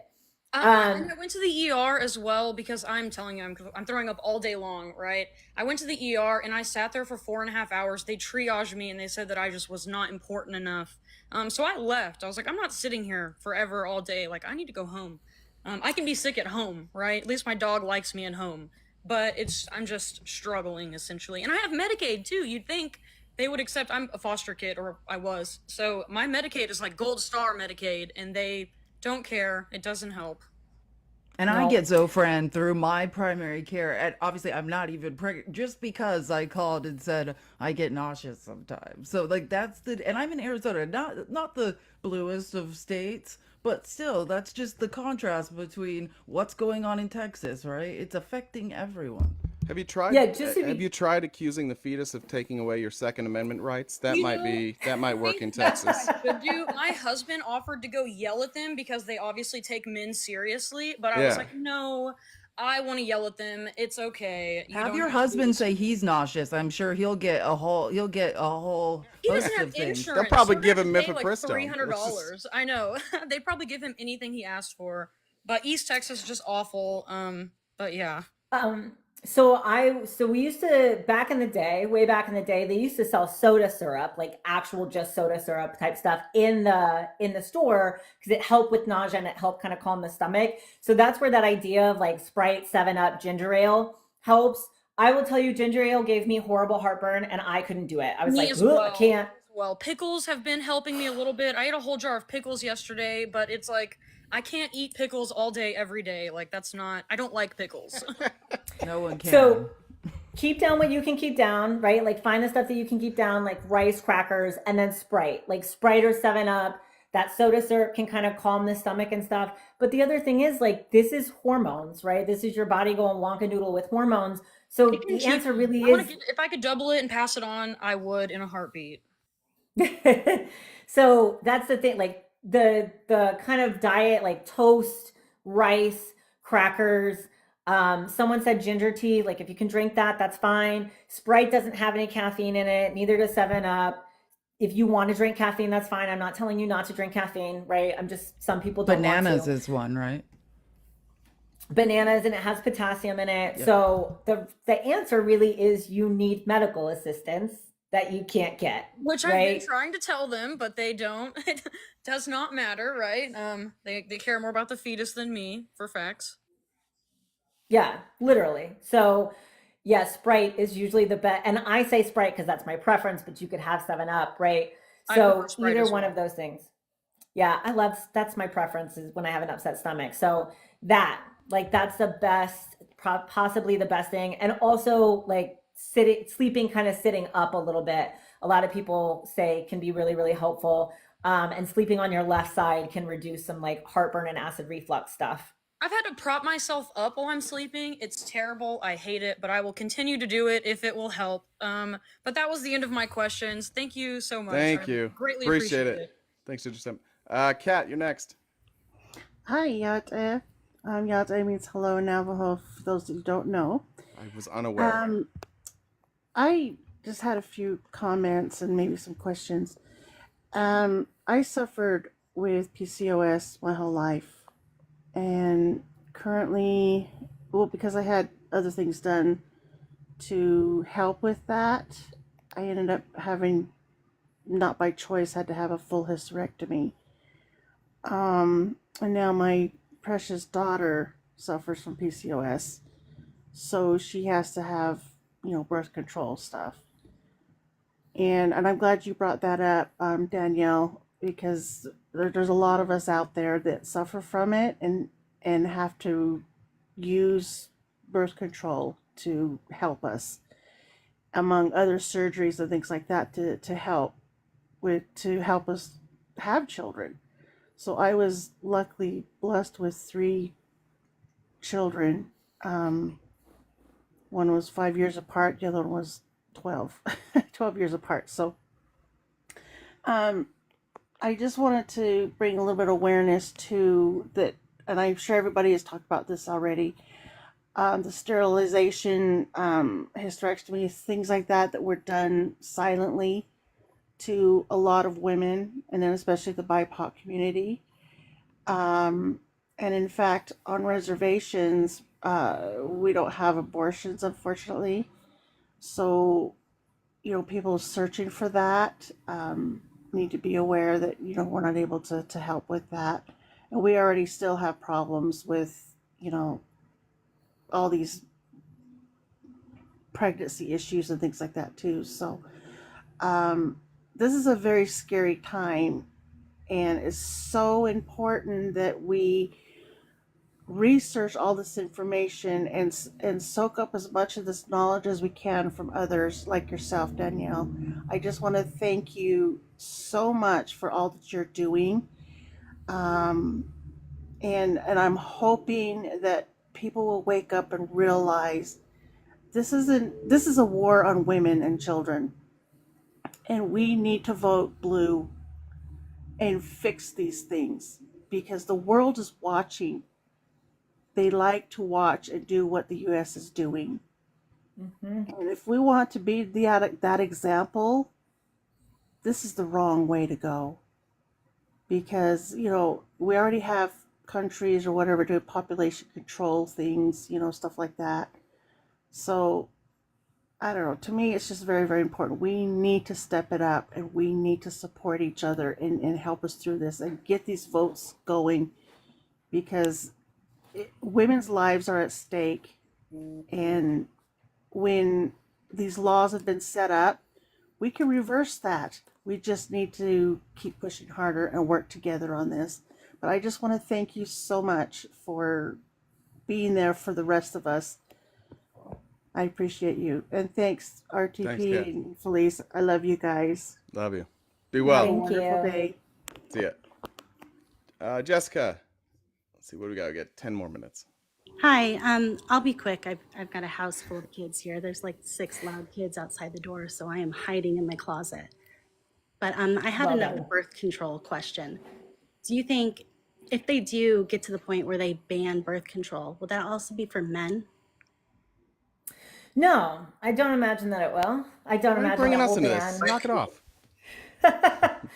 I don't imagine that they'll ban condoms, but I also don't imagine that the male birth control atom that a lot of people are talking about, it's a gel. I don't see that coming to fruition. Like I really, really wanted to, but again, I go based off of history and trends. We've come so close to having like a male contraceptive so many times. And every single time they say, well, we can't do it because the side effects are too bad. And the side effects are literally like half of the side effects for female birth control. So I don't imagine that they'll ban vasectomies. I don't imagine that they'll require your wife's permission to get a vasectomy. I don't imagine that they're going to ban condoms. What I do think they might do is put an age limit on condoms. I think they might be able to come back and be like, you can't buy a condom unless you're this old. And that might vary state to state, right? Or they could do something federal because Trump will have unlimited power. But yeah, I don't imagine that they're going to ban male birth control. Yeah, that's pretty much what I figured. Okay. Because men have the right to have sex, right? Women That's don't. right. So No, we just That's have right. to. We're gonna take away bodily autonomy. Forced vasectomies may be the next step. I wouldn't be surprised if they took away sterilization for women. With no pain medication. Okay, well, thank you. Thanks, I've got Jessica. kids. Okay, see ya. Katrina. Hi, beautiful people. RTP, love you. Felice, I love you. Thank you so much, Danielle, for all that you're doing. I'm like here bawling because I have a 6-year-old and I'm like terrified. So if I get emotional, please bear with me. What is the earliest that you recommend for girls to get birth control? So that's a really tough question because I think that's going to really vary depending on the person and depending on the family and the individual. So I always recommend keeping an open line of communication with your kids. Like, don't freak them out about sex. Make sure that they know that they can come talk to you about anything. Make sure they know, like, hey, I'm not going to judge you. I want you to be safe. It is more important to me that you're safe. And so we might have a conversation about, like, is this a decision that you want to make? Are you sure that you're ready? Right? Like, we're going to talk with our kids through these conversations. And that's why sex ed, I know that conservatives hate this, but sex ed starts from young and it goes up. And you can Google like comprehensive sex ed at home.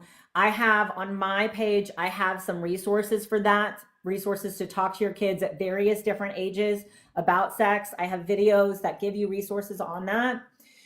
So if you have an open conversation with your kids and you're talking to your kids about sex and when you're ready for sex and all of this, and when you're ready, please come talk to me, then you should know when it's time, and you should have that discussion with your child too. If you feel like this is something you're ready for, then this is what we're going to have to do to protect you and keep you safe, right? So I've seen some kids as young as 11 and 12 go on birth control, not from the standpoint of they're having sex, but from the standpoint of they're having really painful periods or they're having really heavy periods. So if you have a child that goes on at like 11, 12, 13, that's a good time to have a conversation with that as well. Hey, we're using this medication for this, and this is what it's for. You should also know that some people use the medication for this. If something changes in your life and that's what you think that that's what you're going to use this medication for, if you start to become sexually active, please come have a conversation with me. I want to talk to you before that happens. Not because I'm going to stop you, but because we're going to talk about it, right? So we want to keep those lines of communication open with our kids. And the more our kids understand that those lines are open and we're not going to shame them, shame shuts someone down, right? If I shame you, I'm not going to want to come talk to you anymore because you've told me it's not mentally and emotionally safe for me to do so. So stay away from shame. Address your own sexual shame, right? Like Jay was raised in Mormonism. Felice, you said you were raised in like, you know, Christianity and stuff. I was as well. So like, I have to address my own shame and my own discomfort in having those conversations in order to have conversations with my kids, right? Because they're going to see this and they're going to feel this. So address this stuff yourself and then get good resources to talk to them about this. So we don't want to like put our kids on birth control and just be like, you're going on this because I'm terrified, right? We Right. want to have a conversation with them about it. Okay. Thank you. Thank you so much. I'm sorry. I hate America. It's so ghetto. So with you. But I wanted to ask you a quick question. I don't know if you mentioned it because I've been working in and out. Did you mention tubal ligation? Do you know if they're going to like ban that also? So I don't know. Something that I think is really interesting. So I used to live in Japan, and I'm also going to Japan to do some, well, I'll do some traveling, but I'll do some work as well. So in Japan, you are required to have your husband's permission to get a sterilization procedure. And if you don't get your husband's permission, you'll be fined like several $1,000s. So I do potentially foresee that being something that comes into play in the future if we continue to limit access to reproductive freedom. I saw someone in the comments say there's no state that requires permission in order to get a sterilization procedure. And technically that's true, but many doctors require your husband's permission. Many doctors say, I'm not going to do this unless I know that your spouse is okay with it. But now there is a list. So like if I want it, do I have to go to my dad? Like what the, I'm so. Right. America. So no, because like, what if your future husband wants a baby, right? So like they're going to protect a future man that you've never met before they protect you. So there is a list out there. You can Google it. It's on Reddit. It's also on TikTok. I might have a link to it in my stuff, but there is a list out there of pro-choice doctors, pro-sterilization doctors. You just have to Google like doctors that will sterilize you without permission. The list is relatively easy to find and it's broken down by state. So those are doctors that will give you a sterilization procedure, no questions asked. Something that I do remind people of, and I also have this on my TikTok, if you still have ovaries, you can still get pregnant. Even if you have your uterus removed, you can still get pregnant. So it is a risk. It is a small risk. It is a tiny risk. It is a really small risk. So I don't want people out there being like, oh my God, I'm super freaked out by this. But it is something to be aware of, because often people will have a hysterectomy and then they'll start getting symptoms and they're like, I feel really sick. I don't know what's going on. And doctors will see hysterectomy and they won't look for pregnancy. And really what we have is an ectopic pregnancy, because that's the only kind of pregnancy you can have when we remove your uterus. But if you still have ovaries, which is important to have, there's a reason that we spare ovaries in doing a hysterectomy. It's because they have your hormones. And if we remove them, you're going to immediately go into medical menopause. And we don't want to do that to people because that really fuck people up. So there is a reason to spare your ovaries. However, if you do have ovaries, you can technically still get pregnant, right? Mm-hmm. So there are doctors out there that will sterilize you. If you want a sterilization procedure, I recommend that you go get it, because your odds of getting pregnant are literally like point something. It's really small, but it's just something to be aware of. Okay. That's so interesting how you said they might protect a hypothetical man that you may want a baby out of you in the future, that may never exist, has more rights than you do. And though the men that actually have DNAs walking around don't even freaking take care of them the way they're supposed to, but you know, not you, RTP, you're an exception. Right. But I'm just saying. Thank you. Okay. Thank you for scaring me. And I really appreciate you all. Thank you. You want Jen to take care of you, Katrina? Yes, Jen, I love you. There we go. Get it, Jen. Bye, Katrina. Bye. Jen. Superstar. Welcome. Hey, how's it going? I'm gonna bring up three things, then I'm gonna drop. One, I live in California, and so I have this false sense of safety. So maybe you can tell me a little bit about how bad it will get for even those of us in California if Project 2025 or Trump or anybody gets in. Number two, you're saying a lot about insurance covering things. Is there something we should be looking for when our insurance opens in order to get proper, I guess, health care during and before pregnancy? Or might that just disappear one day and we're in the middle of, insurance? And second, as a mom who was sick most of my pregnancies, there was quite a lot of Zofran I had left over. And maybe if she has a friend who just went through it, not suggesting that she takes somebody else's medicine, but since you would it's never do that. Yeah. Never suggest that. But, nor have I ever. Exactly. That might be an option. I, as a mother, had so much left over I didn't know what to do with because it was just on refill. So those are my 3 things. Thank you. Thank you. So in terms of like California, or if you're in what people consider a safe state, right, or like a blue state. So if they ban abortion federally, which that has been attempted, right? We've seen attempts at 15-week bans. If they do that, y'all remember like the Kate Cox case, right? That was a case that got a lot of national attention. It was out of Texas. Kate Cox would have had to flee the country. She would have had to go to Mexico. She would have had to go to Canada, right? In order to get an abortion that was for her medical health. She was trying to get an abortion under the medical exception in Texas. And originally the court said, yes, you can get one. Then the courts, like, it was appealed, and then the court said, no, you can't get one, right? So it went back and forth. So you can see that even like in these states with the bans, they don't agree on what an exception is. Nobody knows. It's supposed to be confusing. It's supposed to be confusing so that way doctors never act on the exceptions. The exceptions are there in name only, period. They're not actually meant to be used. And you can see it because they're not actually being used unless someone is about to die. We are life-flighting people out of Idaho instead of using the exceptions that exist. People are fleeing Texas. Over 20 women sued the state of Texas because they couldn't access the medical exception. These exceptions do not exist. They exist in name only. That same thing is going to happen if we have a federal abortion ban. It's going to be, right now what they're floating is a 15-week ban. But if you listen to the Charlotte Logier Institute, you listen to the Heritage Foundation, they have literally said, well, we're going to start at a 15-week ban, and then we're going to go to a 12-week ban, and then we're going to go to a 6-week ban, and we're just going to kind of get lower and lower. They have literally said that. So if a federal ban goes in place, it doesn't matter what state you're in, you're not going to be able to access care. If the Comstock Act comes into play, if they decide to enforce the Comstock Act, that is a federal act. It doesn't matter what state you're in.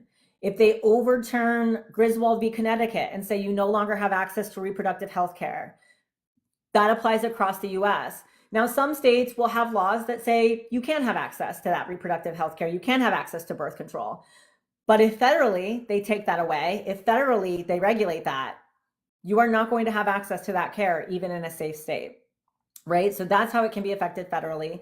In terms of insurance, what I was recommending is that people double check that if you're pregnant and you're in a state that has a ban, make sure that your insurance covers transportation for you to another state in the case of a medical emergency. That can be what we call ALS or BLS transfer via an ambulance. ALS is advanced life support. That's if you're really, really sick. BLS is basic life support type of transfer in an ambulance, or life flighting. If you get life flighted from Idaho to Washington, that might only be 50 to 100 miles. If you have to be life flighted from Miami all the way up to like North Carolina, that's going to be a lot longer, and that's going to cost you, I mean, you're going to end up with a $100,000 hospital bill before the time you're all said and done with it, right? So those are the kinds of things that you need to check on if you're pregnant is, does my health insurance cover life flight or transfer, medical transfer to another facility in the case of a life-threatening emergency? And if not, you can purchase supplemental insurance on top of your insurance that will cover it. Perfect. Pussycat Devo, so we're almost completely out of time. If we could be real fast on this one. And then Greg's just going to talk about a different project. So after that, Danielle, if you want to take off, you're welcome to. Yep, super quick. Thank you so much. I was in Philadelphia this weekend for a concert, and Trump was there, and his motorcade went by where we were outside, and a bunch of people were giving him the finger. So that was very satisfying. Anyways, my question is, the big thing that I needed that right now, so thank you. Yes, you're welcome. So a lot of pro-lifers, they say, well, there's the medical exception. If the woman's life is in danger, they can get care. And I feel like that is something that they always say, but from what we're seeing, that's not the case. So in terms of these medical exceptions, do you know what it is that is keeping doctors from doing these, doing care in these medical exception situations? Is it state by state? Is it overall? I just feel like that's kind of like a blanket term they always use, and it doesn't really fix anything. You know what I mean?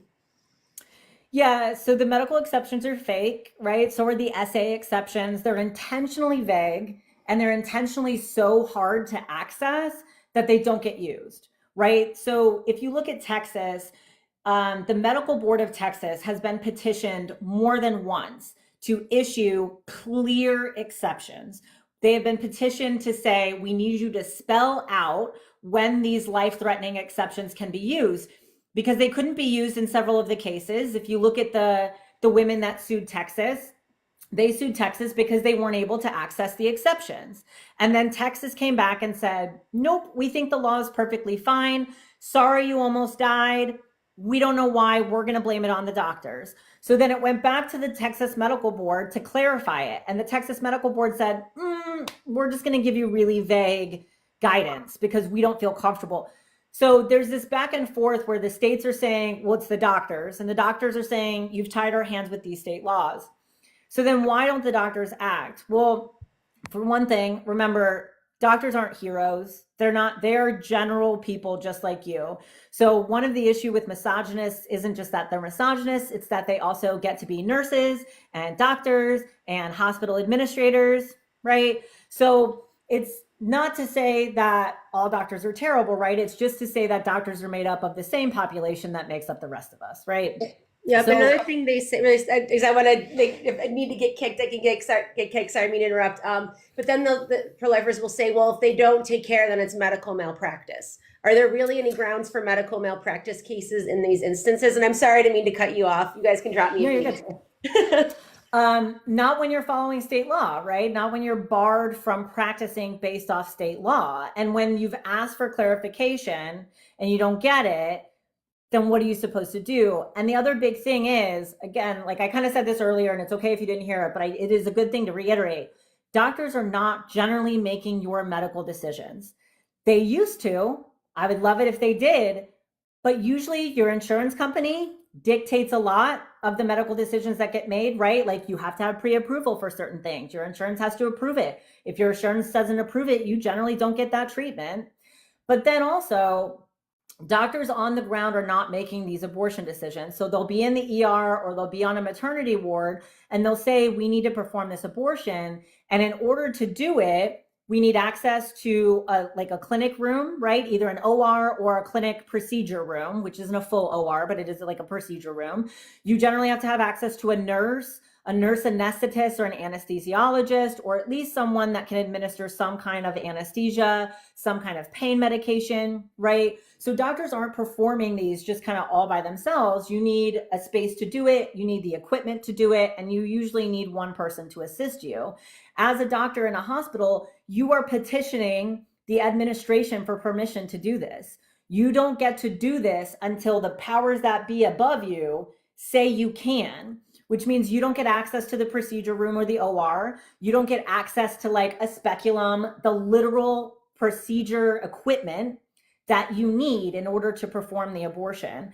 So that you submit a petition to insert here what it's called, right? It's called the ethics committee. It's called the termination board. So it goes to that and the hospital administration. They then get to decide if you are sick enough to have an abortion. And most of the time they're going to decide that you're not, because the hospital administration will always err on the side of not getting sued and making more money. You are just a patient to them. You're just a person, right? They don't care. So they're going to err on the side of the state law, and they're going to tell that doctor you can't perform an abortion. And you can read articles and stuff online. Like there's doctors that are saying, I sob every day on my way to work. It's one of the reasons that doctors are leaving Idaho, right? Because they feel helpless, because the hospital administration are saying, you can't touch this patient. And doctors have tried to like push forward. Sometimes they'll get removed from the case. They'll get told you can't treat this patient anymore, but you get barred from acting as a physician, right? So if the hospital tells you no, that means you can't access anything in that hospital to perform the abortion until the committee gives you the go ahead to do so. Well, thank you for ruining my life once again. Every time you show up, we do that. Felice, do you have I do anything what to I add can. before we let Danielle go? I just wanted to just say thank you, mostly because this made my day. Like, I think this is a very somber day for a lot of people. I just like this has radicalized a lot of us, and we feel helpless, I think, most days. And so, like, just I think power, knowledge is power, and like the information you provide is helping. Thank you. I'm so Thank you. glad. Thanks for having me, Jay. You're welcome. We'll see you next time. Hopefully, if we can convince you to come back another time. Thanks, Definitely. Danielle. See ya. y'all. Thanks, everyone. See ya. All right, Greg had an announcement. Greg, Yes, sir. Hey, Jay. Hey, Felice. how are buddy? I just wanted to come up and mention a new project that's been launched by Tara Sotomayor and Michelle Kinney. Tara is I a senior. love Tara Sotomayor. Like, she's from the Lincoln Project. I absolutely love Yes. her. Yeah, Is she's that a who you're senior talking about? advisor at the project, and then Michelle Kinney is Setmayer. Her actually name's Setmayer. Setmeyer. Yes, ma'am. And Michelle Kinney is the creative director for Lincoln Project. They've started a new group called the Seneca Project, and it's named after the Seneca Falls Convention of 1884 that Frederick Douglass was at, that basically launched the women's rights movement. And you're going to see a Okay, lot so more. not the Seneca Project exploring history, culture, and rock climbing. No. This Okay, one I'm you on the have to wrong go website. senecaproject.us. Yeah, Okay. I noticed that too. I was like, well, there's going to be a little bit of a problem.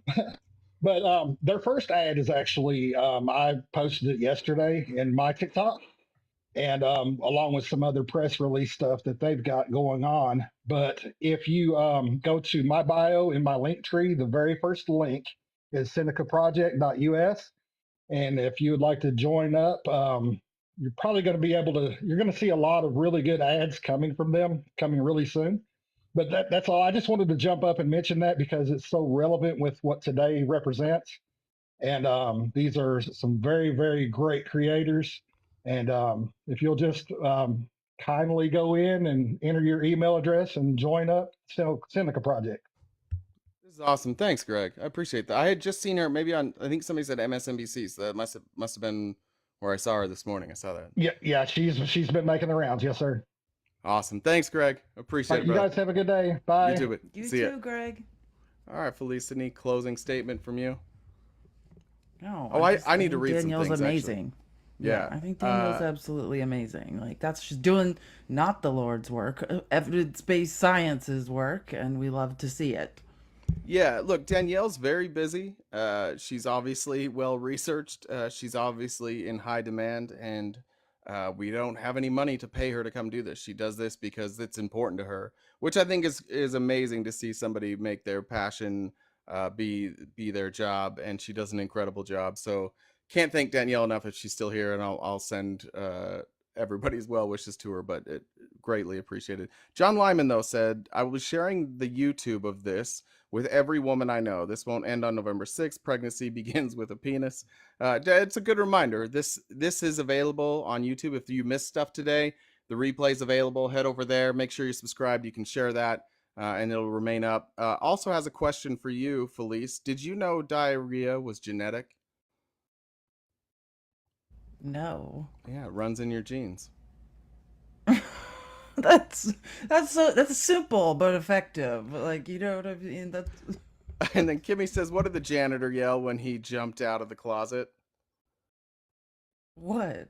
Supplies! I like that one even better. I'm writing that one down. That was the same person who sent the omelet.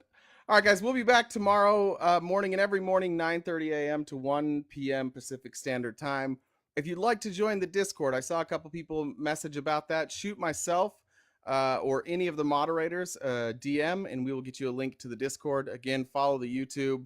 And then later, Thursday is the debate, right, Felice? Is it Thursday? Yes, Thursday is the debate. We will be live streaming it, and we'll be here in the morning on Thursday as well, doing debate prep and discussing it. And yeah, there's debate stuff. If you've been watching the news at all, like, debate coverage will be going on all week. So yeah. There we go. So we'll see you guys in the morning. Thank you guys so much for the support. 628,000 likes. We almost beat